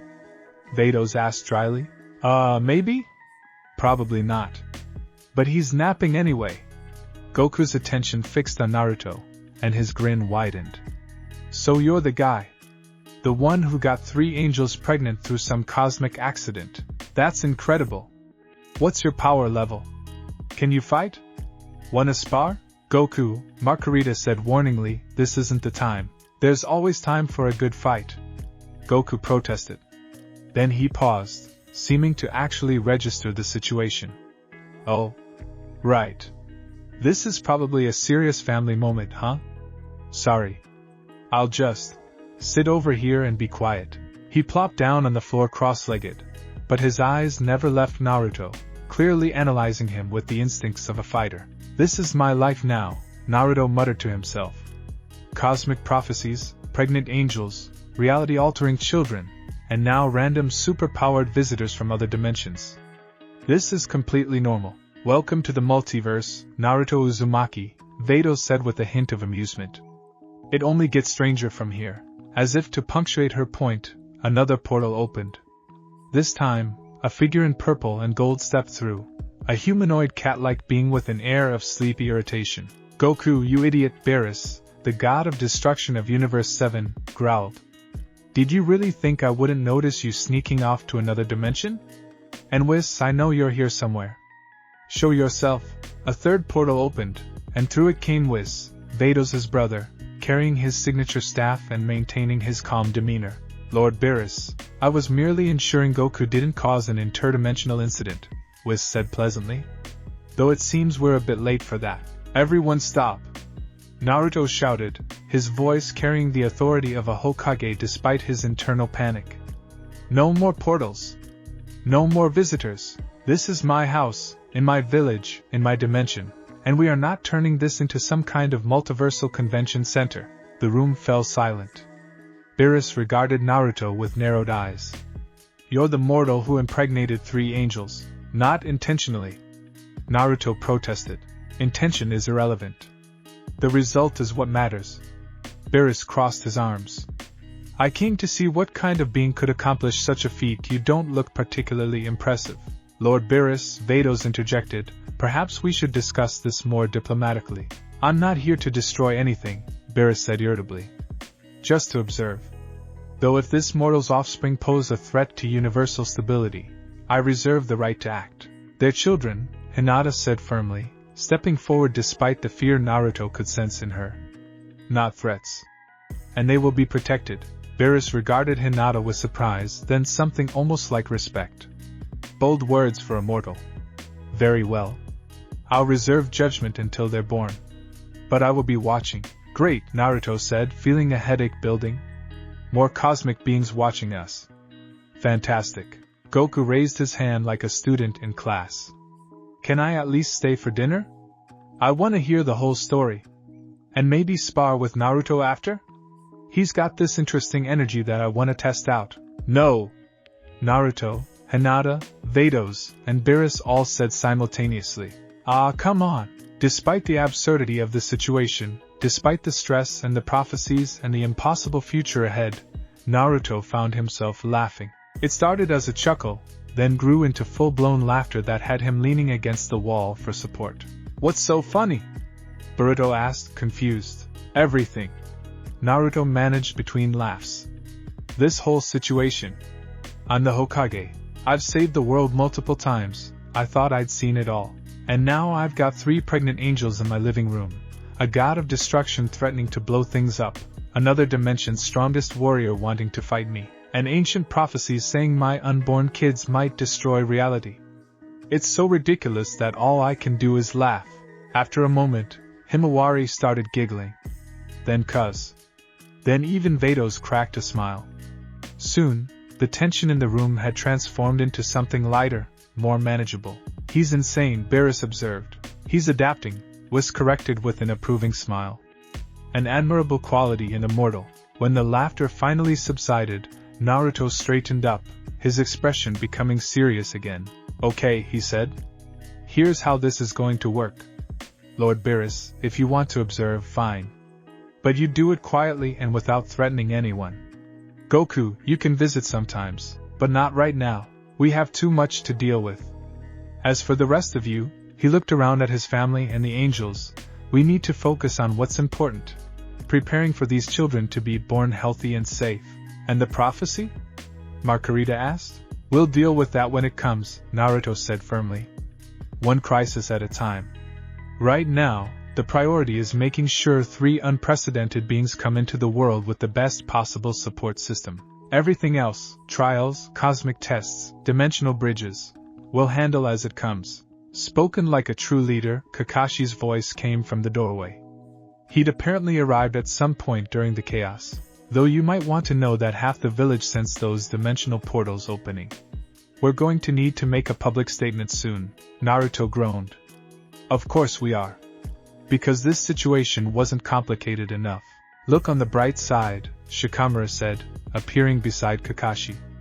At least now when you announce it, you can say you've got the backing of actual gods and angels. That should prevent most panic. Or cause more, Naruto muttered, as the group began discussing logistics. Public statements, security measures, preparation for the births. Naruto caught Vados' eye. She gave him a small nod of approval, and he realized that despite everything, despite the chaos and uncertainty, they were making progress. The prophecy spoke of trials ahead, of bridges or breaks, unity or annihilation. But it also spoke of children, 3 lives that would bridge dimensions and carry unprecedented potential. Whatever challenges came, whatever tests they had to face, Naruto knew one thing with absolute certainty. He would protect those children. His children, and with the help of his family, his village, and yes, even cosmic beings from other dimensions, he would make sure they had the chance to choose their own destiny. The prophecy might outline possible futures, but as Naruto had learned long ago, the future wasn't set in stone. It was what you made of it, and he intended to make it bright. 2 weeks had passed since the chaotic meeting in the Uzumaki household, and Naruto had fallen into an exhausting new routine. Mornings were spent managing village affairs as Hokage. Afternoons were dedicated to learning about angel physiology, divine energy, and the responsibilities of fathering interdimensional hybrid children. Evenings were family time with Hinata, Boruto, and Himawari, though now that often included the 3 angels as well. Currently, Naruto sat in a specially prepared training ground on the outskirts of Konoha, his head in his hands as Whis explained the fundamental principles of divine energy for what felt like the 100th time. You're not listening, Naruto-san, Whis said pleasantly, though his smile had a sharp edge. If you don't understand how divine ki operates differently from chakra, you won't be able to help your children learn to control both energy systems. I am listening, Naruto protested, looking up. Divine energy doesn't come from physical and spiritual energy like chakra does. It's more about a state of being, right? Calm mind, clear intent, perfect balance? Close, but you're still thinking about it too much like chakra, Whis said, tapping his staff on the ground. Chakra is internal energy made external. Divine ki is more about harmonizing with the universe itself. Watch. Whis raised one finger, and a small sphere of purple energy formed above it. The energy felt different from chakra, older somehow, more fundamental to reality itself. This isn't power I'm generating, Whis explained. It's power I'm channeling from existence itself. Your children will have both systems, your chakra network and the ability to tap into divine ki. If they don't learn to balance both, the resulting conflict could tear them apart from the inside. Naruto felt his stomach drop. Tear them apart? As in literally? Potentially, yes. Their bodies will be trying to reconcile 2 fundamentally different power systems. Without proper training and understanding, the strain could be catastrophic. Whis' expression softened slightly. But that's why we're here. To make sure you understand what they'll need so you can help guide them. No pressure or anything, Naruto muttered. A short distance away, Vados was working with Sakura, explaining angel biology in terms the medical ninja could understand. Sakura had filled dozens of notebooks with observations, diagrams, and theories about how the hybrid pregnancies were progressing. The fascinating thing, Vados was saying, holding up a holographic display of her own internal structure, is that angel bodies don't actually have organs the way yours do. We're beings of pure divine energy held in physical form by will and purpose. Yet somehow, we've developed wombs, actual physical structures that shouldn't exist in our physiology. Sakura studied the hologram intently. And the children are forming within these impossible wombs using both your divine essence and Naruto's chakra as building blocks. Precisely. They're quite literally creating their own bodies from scratch using two incompatible energy systems, and somehow making them work together. Vados placed a hand on her abdomen. I can feel them now, the children. They're aware, in their own developing way. Sometimes I sense them reaching out, trying to connect with their father even from inside the womb. That's beautiful, Sakura said softly. Then her medical mind reasserted itself. But also potentially problematic for the birth. If they're forming entirely new biological systems, we have no way of knowing what complications might arise during labor. Which is why I've asked Lord Beerus and Whis to be present during the births, Vados said. If something goes wrong, we'll need beings capable of intervening at a cosmic level. Across the training ground, Marcarita was demonstrating combat techniques to a fascinated Boruto and several other young ninja who'd been granted permission to observe. The key difference between divine combat and your taijutsu, Marcarita explained, moving through a series of strikes that left afterimages in the air, is that we fight in multiple dimensions simultaneously. Each movement exists in several planes of reality at once. She demonstrated, her fist seeming to strike in 3 different directions simultaneously. The young ninja watching gasped in amazement. That's impossible, Boruto said, though his eyes were bright with excitement. You'd need to be in 3 places at once. I am, Marcarita said simply. Or rather, my strike is. Divine beings exist in a state of quantum possibility until we choose to fully manifest in a single location. It's second nature to us, but for your future siblings, it will be a skill they'll need to learn. Could they teach me? Boruto asked eagerly. Marcarita smiled. Perhaps, when they're older. Though I suspect trying to exist in multiple dimensions at once might not be compatible with a purely mortal body. Still, understanding the principle could help you develop your own techniques. Boruto grinned, already imagining the possibilities. Meanwhile, Kuz sat with Himawari and Hinata in a quieter corner of the training ground, discussing the emotional aspects of the situation. I'm scared, Kuz admitted, her usual composure cracking slightly. I've existed for eons, witnessed the birth and death of countless civilizations, but I've never been responsible for a life this way. What if I'm a terrible mother? What if I don't understand what my child needs? Every mother feels that way, Hinata said gently, placing a comforting hand on Kuz's arm. I remember when I was pregnant with Boruto, I was terrified. I'd never been responsible for someone so completely before. What if I failed him?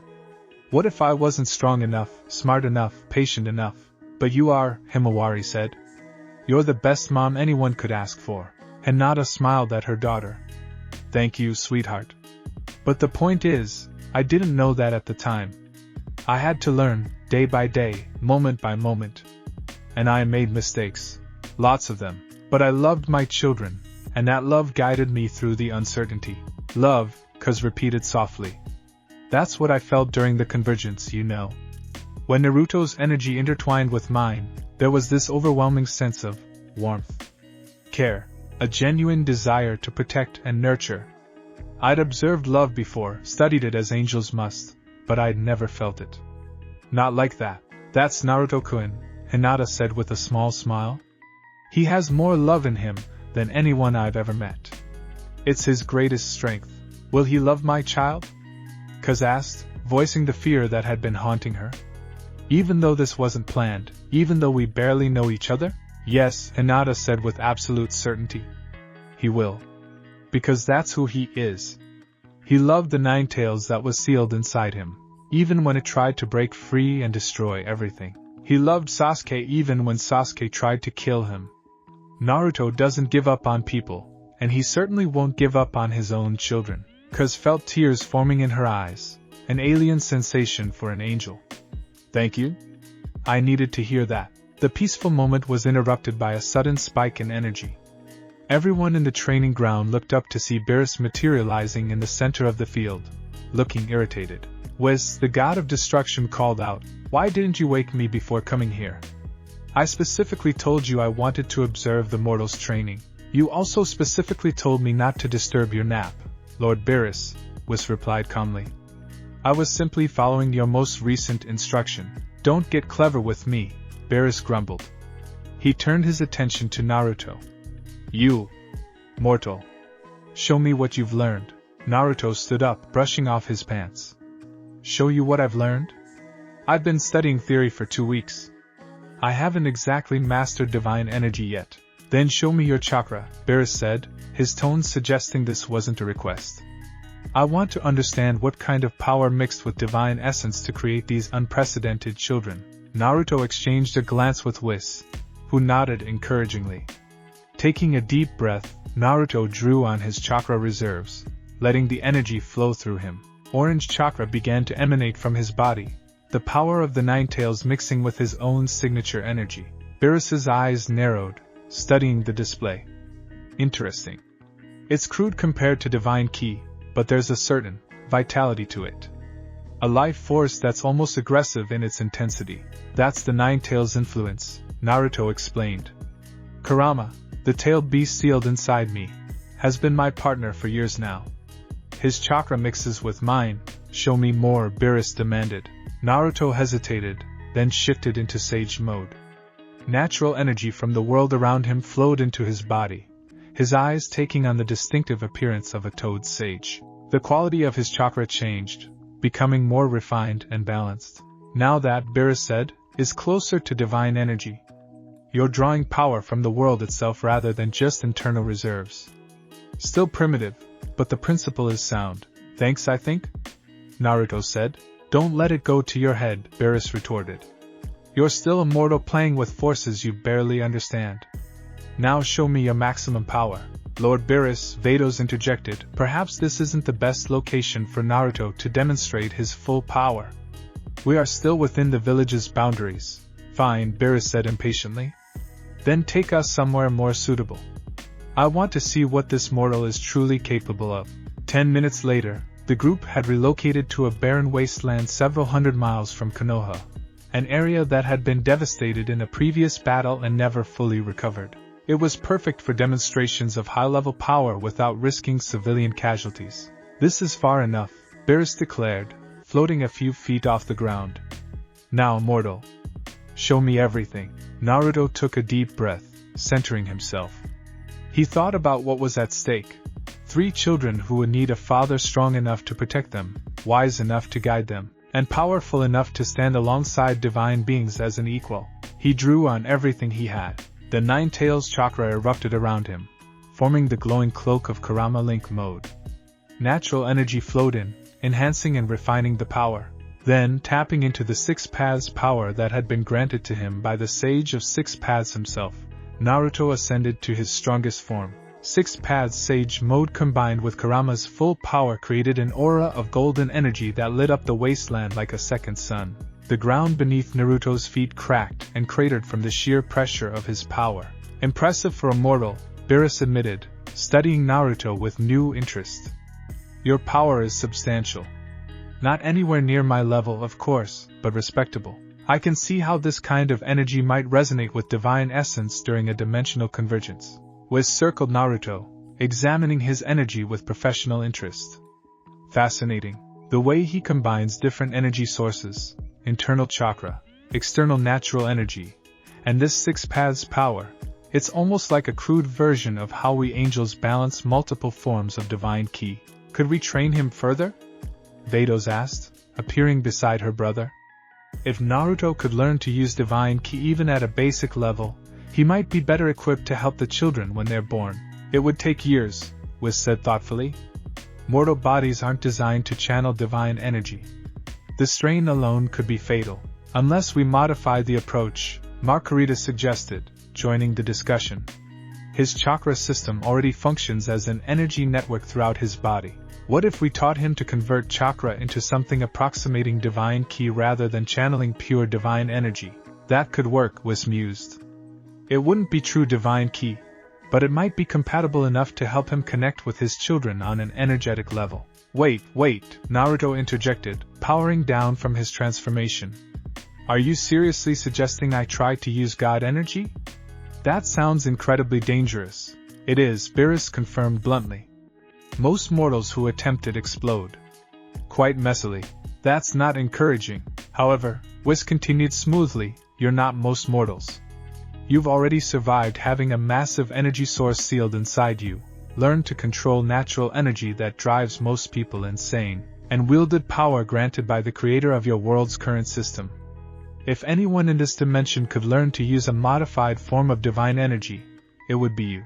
Naruto looked to the 3 angels who were carrying his children. Is this really necessary? Will it really help the kids? Yes, Vados said seriously. When they're born, they'll be confused, frightened, trying to understand 2 completely different power systems inside their bodies. If you can speak to them in both languages, chakra and divine energy, you can help calm them, guide them, keep them stable during those crucial first moments. Kaz nodded earnestly. Please try, Naruto.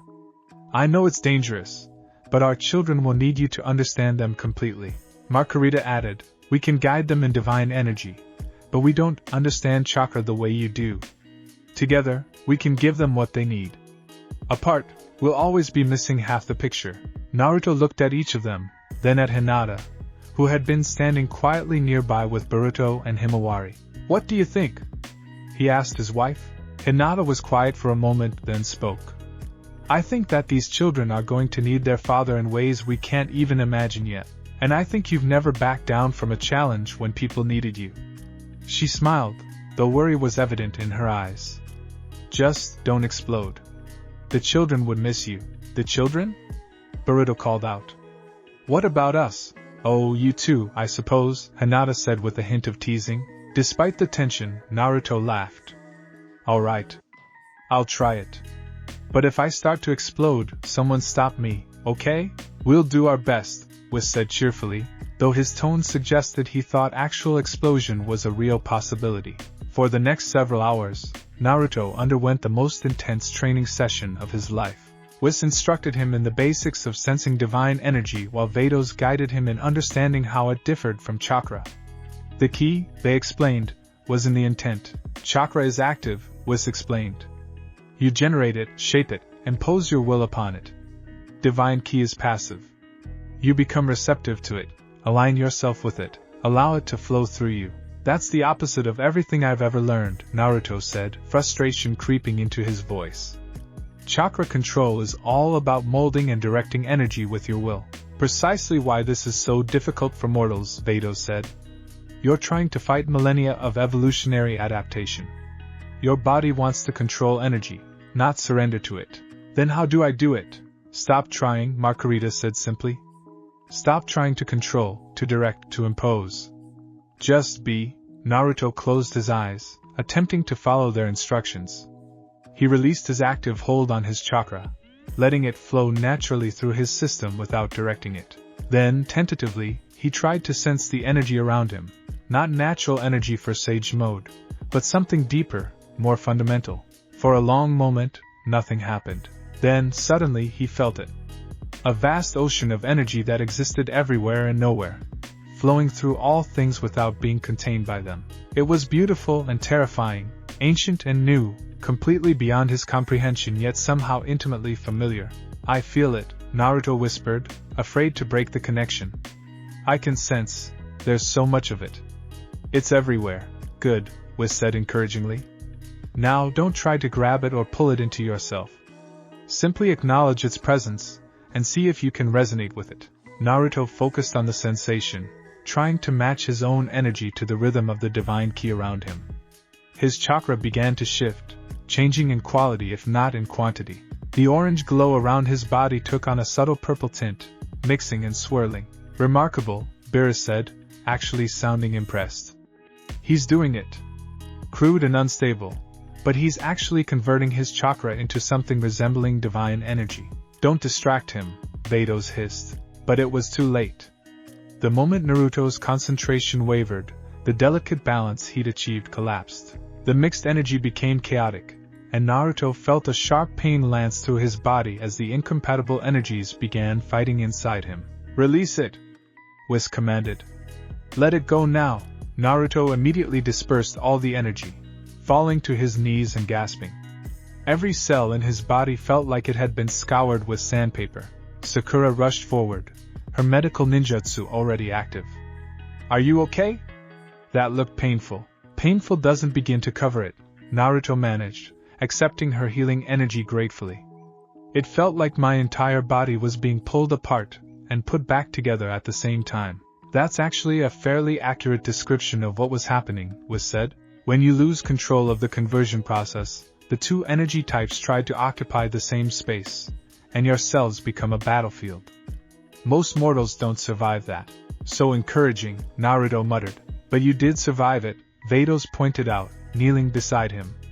And more importantly, you achieved the conversion, even if only for a few seconds.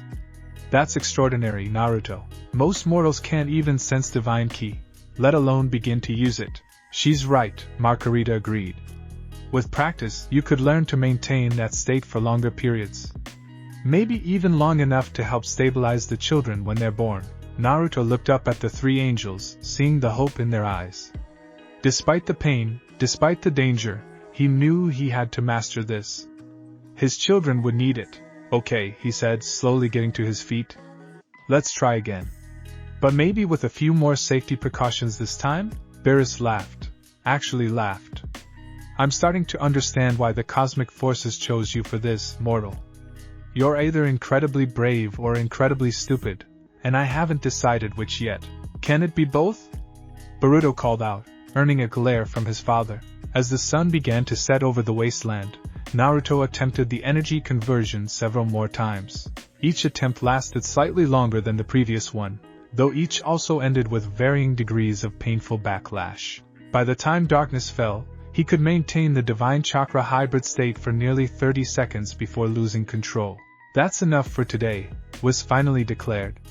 Any more and you risk permanent damage. You've made remarkable progress, Naruto. In a single day, you've accomplished what takes most mortals months to achieve, assuming they can achieve it at all.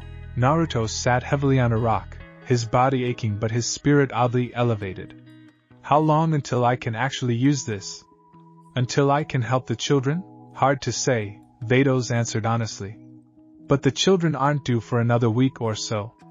If you continue training at this pace, you should have at least basic proficiency by then. A week, Naruto said, the reality of it hitting him. 1 week until 3 impossible children are born and reality itself shifts. Nervous? Kaz asked softly, sitting beside him. Terrified, Naruto admitted. I've fought in a war, battled gods, saved the world multiple times. But the thought of being responsible for 3 new lives, 3 beings that will carry so much potential and so much danger. That's scarier than anything I've ever faced. Good, Marcarita said, surprising him. Fear means you understand the weight of what's coming. It means you'll take this seriously, prepare properly, do everything you can to be ready. But fear can also be paralyzing, Vados added. Don't let it prevent you from trusting yourself. You've overcome impossible odds before. You can do so again. Hinata approached, placing a hand on Naruto's shoulder. Come on. Let's go home. You need rest, and I suspect our visitors, she looked pointedly at Beerus and Whis, have other matters to attend to. Actually, Beerus said, I think I'll stick around a bit longer.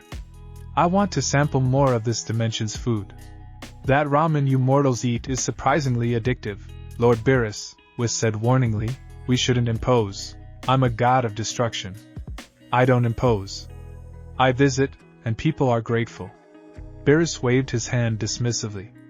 Besides, if these hybrid children are going to be born soon, I should be nearby. Just in case. In case of what?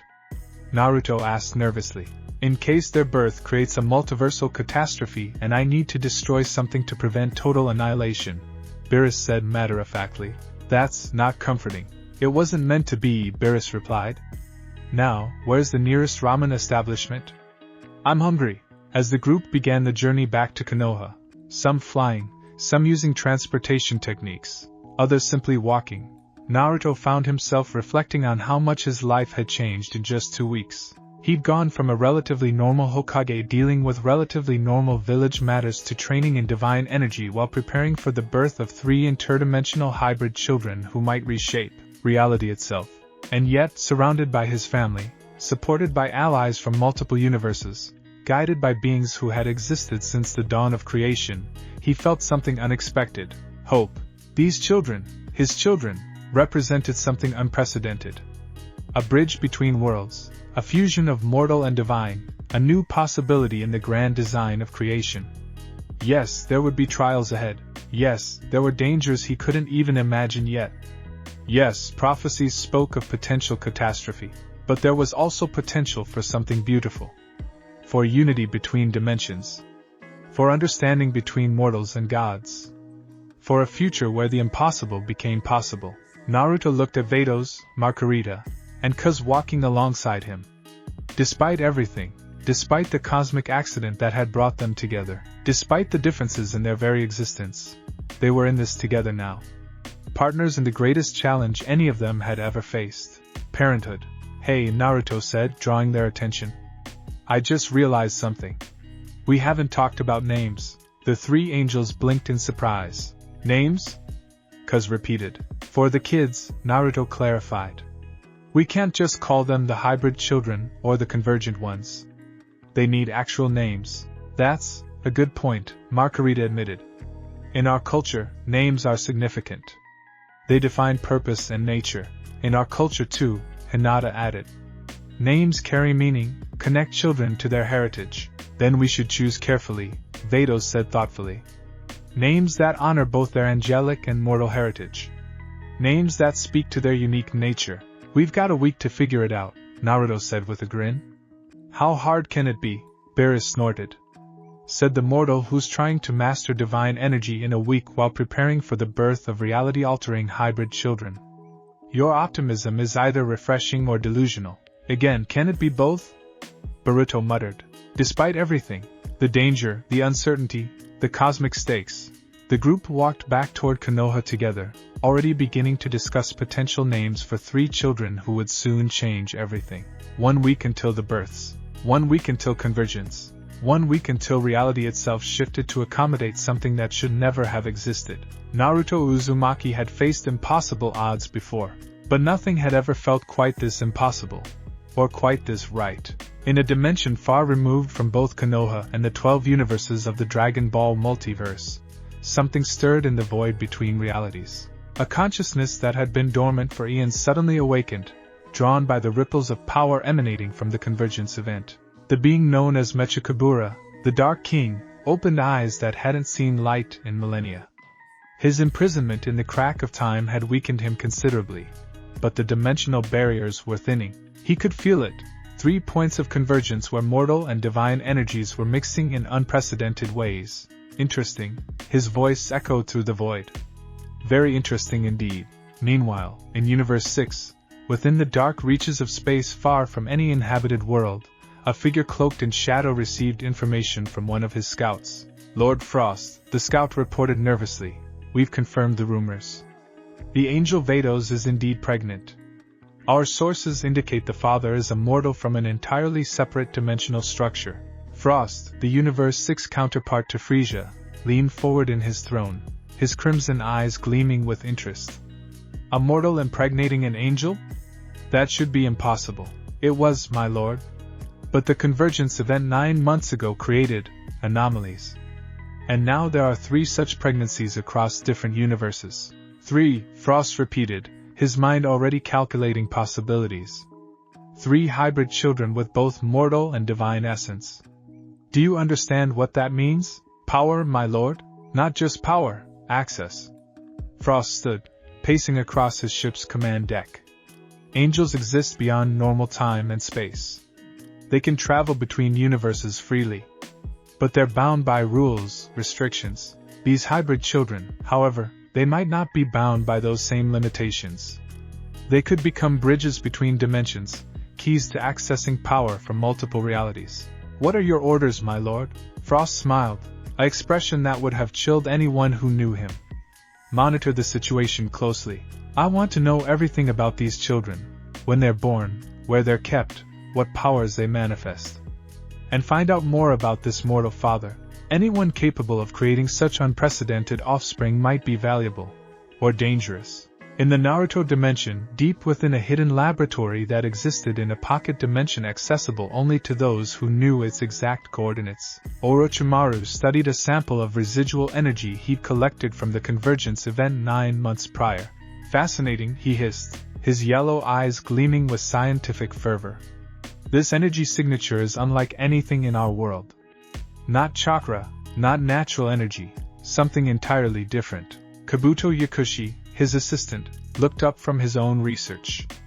Lord Orochimaru, the rumors coming from Konoha, could they be true? Could Naruto Uzumaki actually have impregnated beings from another dimension? Not only true, but predictable, Orochimaru replied, not looking up from his microscope. I felt the convergence 9 months ago. Such a massive dimensional event would naturally create interactions. That Naruto was at the epicenter is unsurprising. His chakra has always been anomalous. The 9 tails, the 6 paths power, that peculiar life force that seems to affect everyone around him.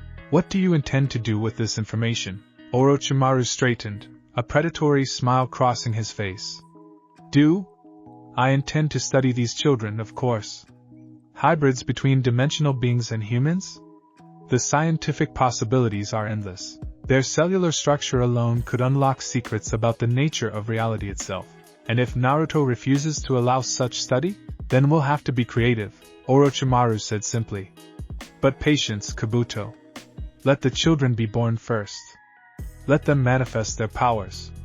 Then we'll see what opportunities present themselves. Back in Konoha, Naruto was completely unaware of the various forces beginning to take interest in his unborn children. He sat in his office, reviewing the security protocols Shikamaru had drafted for the upcoming births. This is excessive, Naruto said, reading through the document. You want to evacuate the entire village? Not evacuate, Shikamaru corrected, leaning against the wall with his arms crossed. Strategic relocation of non-essential personnel. Naruto, the Grand Priest himself, said the births would create a significant cosmic disturbance.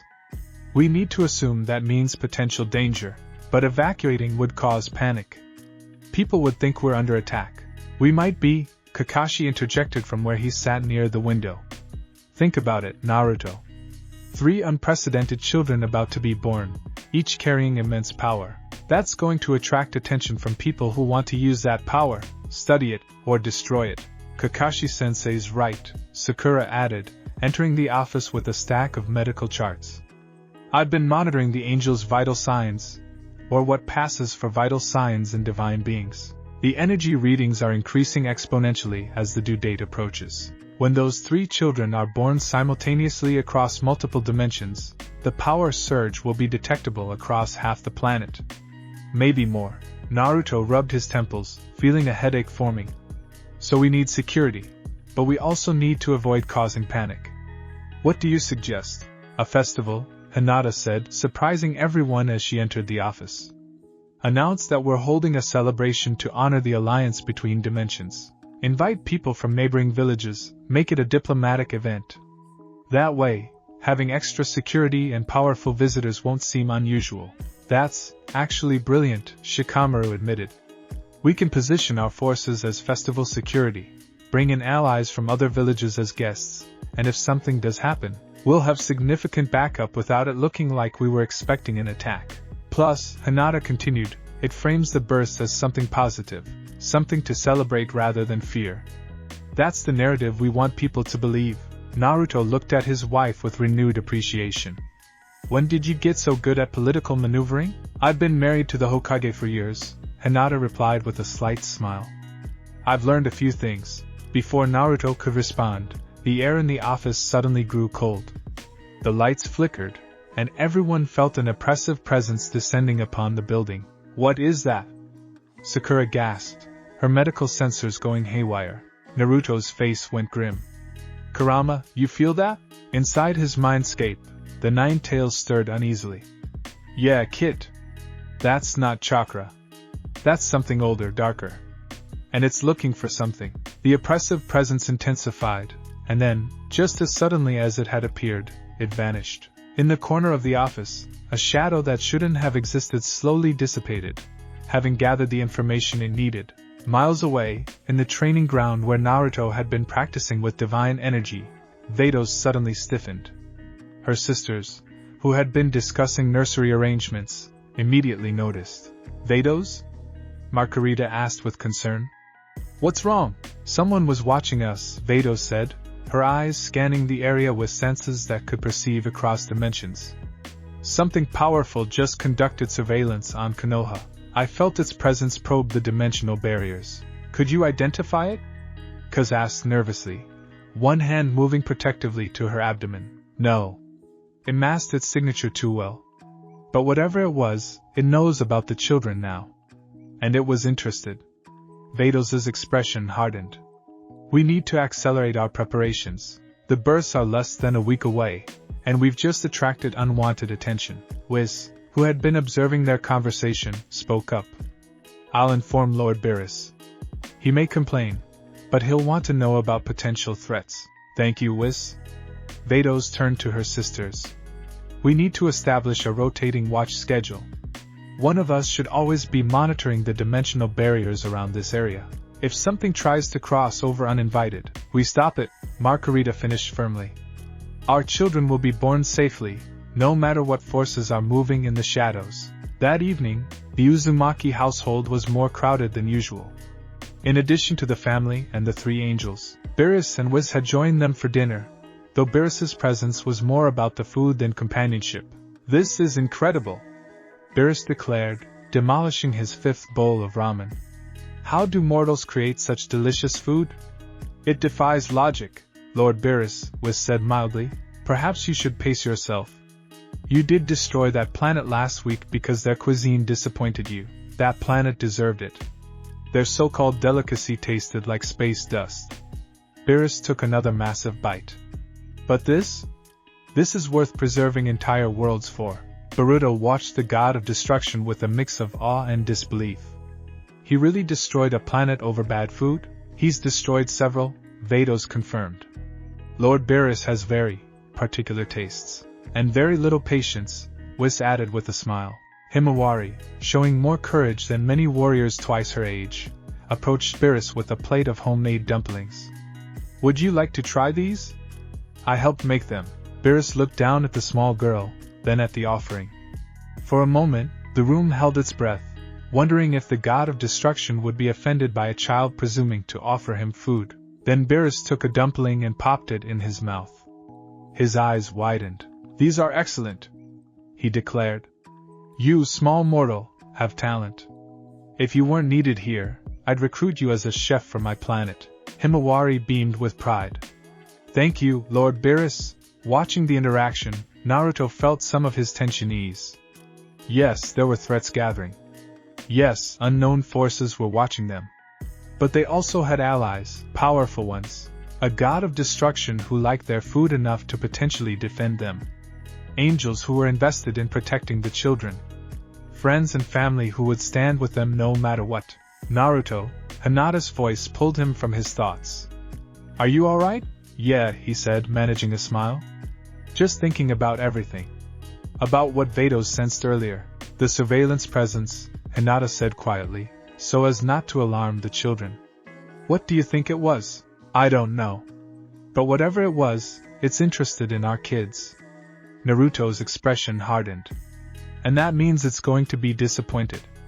Because I won't let anyone use them or hurt them. We won't, Hinata corrected gently. We're in this together, remember? Before Naruto could respond, Kuz suddenly gasped, her hand flying to her abdomen. Immediately, all conversation stopped. Kuz? Vados was at her sister's side in an instant. What's wrong? The baby, Kuz whispered, wonder in her voice. I felt it move. Really move, for the first time.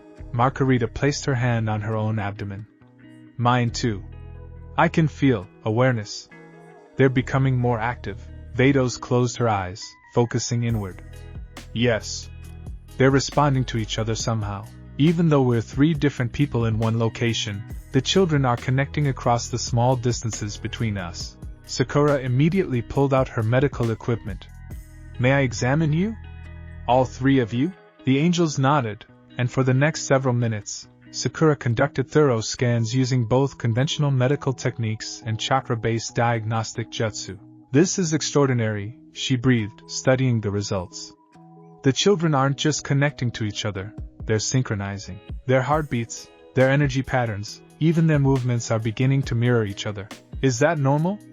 Naruto asked worriedly. Nothing about this is normal, Sakura replied. But it doesn't seem harmful. If anything, it looks like they're supporting each other, sharing strength across the connection. They're already showing signs of their unique nature, Whis observed. Existing in multiple locations simultaneously while remaining connected as a unified whole. Fascinating. It's more than that, Vados said, her analytical mind working. I think they're preparing. The births will be simultaneous, yes, but that's not just cosmic coincidence. The children are coordinating their own births, ensuring they enter the world together. Can they do that? Boruto asked, amazed. Control when they're born? Apparently so, Marcarita replied. Though I suspect it's more instinct than conscious decision. They sense that being born together, at the exact same moment, will give them strength, will help them survive the transition from womb to world. Beerus had stopped eating, which was significant enough on its own. These children are going to be powerful. More powerful than I initially estimated. If they're already manipulating their own births while still in the womb. All the more reason to protect them, Naruto said firmly. And all the more reason to be ready for anything. The moment was interrupted by a knock on the door. Shikamaru entered, his expression grave. Naruto, we have a problem.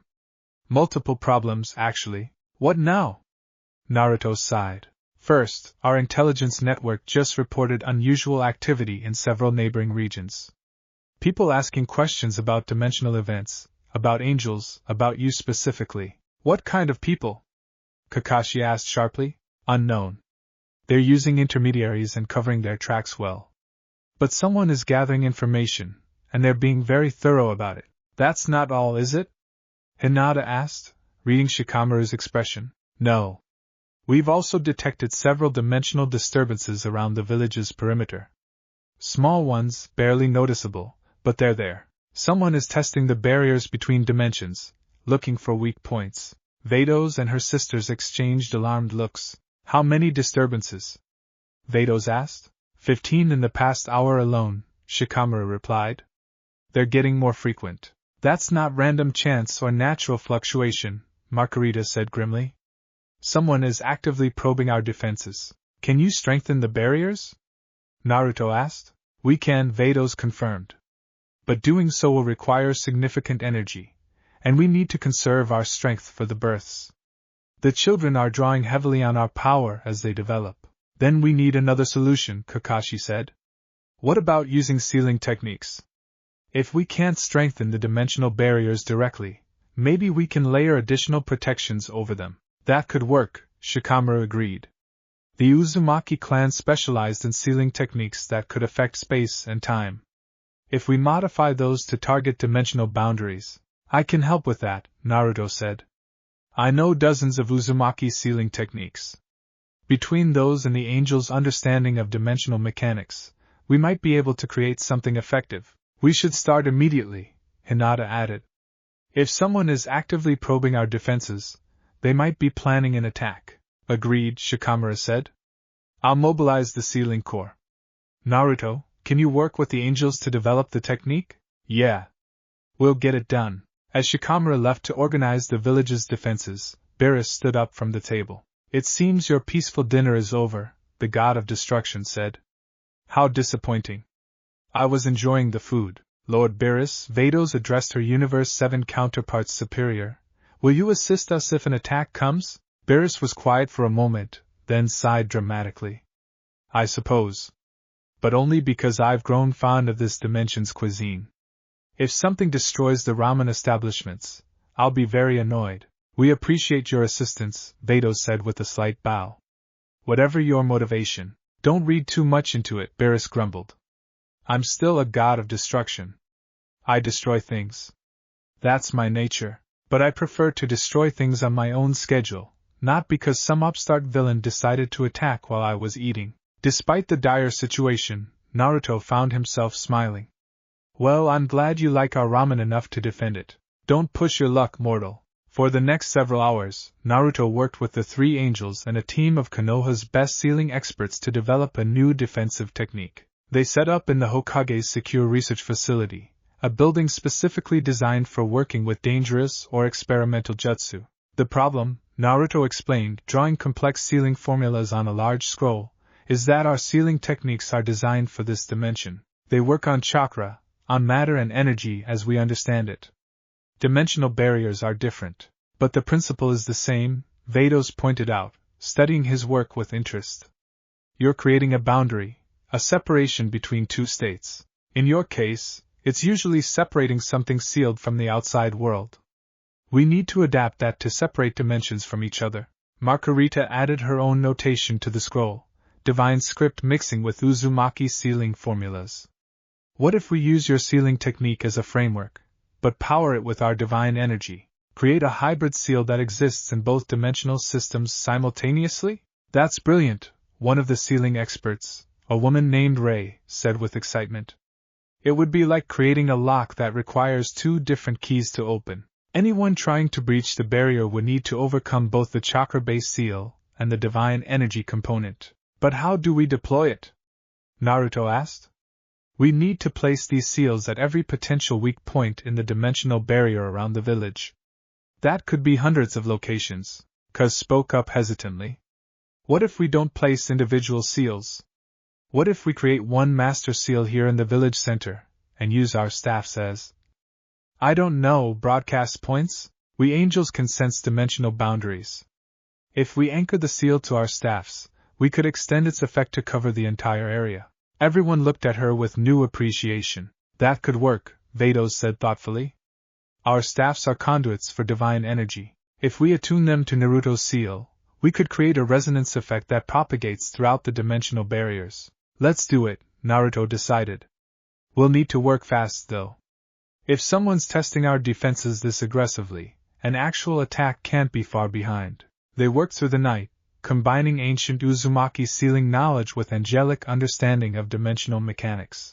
The resulting technique was unlike anything that had existed in either reality, a fusion of mortal and divine that created a defensive barrier spanning multiple planes of existence. As dawn broke, they were ready to implement it. The three angels stood in a triangle formation in the center of Konoha, their staffs planted firmly in the ground. Naruto stood at the center point, his hands forming the complex seals necessary to activate the technique. Ready? He called out. Ready, the three angels replied in unison. Naruto began channeling his chakra, drawing on every reserve he had. The sealing formula he placed on the ground began to glow, golden light spreading outward in intricate patterns. The angels raised their staffs, divine energy flowing from them in streams of purple, pink, and blue light. The energies met at the sealing formula, mixing and merging in ways that made reality itself shimmer. For a moment, nothing seemed to happen. Then, all at once, the seal activated. A pulse of combined energy exploded outward from their position, washing over Konoha and spreading beyond. Where it touched the dimensional barriers surrounding the village, the invisible boundary solidified, strengthened, became impenetrable. Naruto could see it with his enhanced senses. A lattice of light spreading across the sky, invisible to normal sight but blazing to those who could perceive energy. It was beautiful and powerful, a shield that existed in multiple dimensions simultaneously. It worked, Ray breathed, her instruments confirming what they could all sense. The dimensional barriers are stable. More than stable, they're reinforced by a factor of 10. And they'll hold? Shikamaru asked, having arrived to observe the implementation. They'll hold, Vados confirmed. Nothing short of a being on the level of the Grand Priest, or the Omni-Kings could breach these barriers now. We've essentially made Konoha interdimensionally secure. For how long? Kakashi inquired. As long as we maintain it, Marcarita replied. The seal draws power from both the village's natural chakra field and our divine energy. As long as we're here and the village exists, the barrier will remain strong. Naruto released the hand seals, feeling the drain on his chakra reserves but also a sense of accomplishment. Good. That's one problem solved. Now we just have to deal with whoever's been probing our defenses, Shikamaru said. Because they're going to know we've reinforced the barriers, and they're going to want to know why. He was proven right within the hour. The dimensional probing stopped immediately after the seal was activated. But in its place came something else, a message, delivered through a method none of them had anticipated. In the sky above Konoha, written in letters formed from pure dark energy that hurt to look at directly, words appeared. We know about the children. We will have them. Surrender them, or watch your world burn. The message hung in the sky for exactly 10 seconds before dissolving. But those 10 seconds were enough for half the village to see it. Panic began to spread through Konoha's streets. And in his office, surrounded by allies and family, Naruto Uzumaki clenched his fists and made a decision. No more running. No more hiding. Whoever sent that message, whoever thinks they can threaten my family and my village, they're about to learn why you don't mess with Konoha. Beerus, who had been napping in the corner, opened one eye. Finally. I was wondering when you'd show some backbone. What's your plan, mortal? Simple, Naruto said, his eyes blazing with determination. We're going to find whoever sent that threat, and we're going to stop them before they can carry it out. The children will be born safely, in a world that's secure. Whatever it takes. I like that plan, Beerus said with a predatory smile. It has potential for some quality destruction. Vados stepped forward, placing a hand on Naruto's shoulder. Whatever forces are moving against us, you won't face them alone.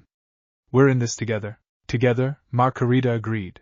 All of us, Cuz added, her fear giving way to determination. Hinata moved to stand beside her husband.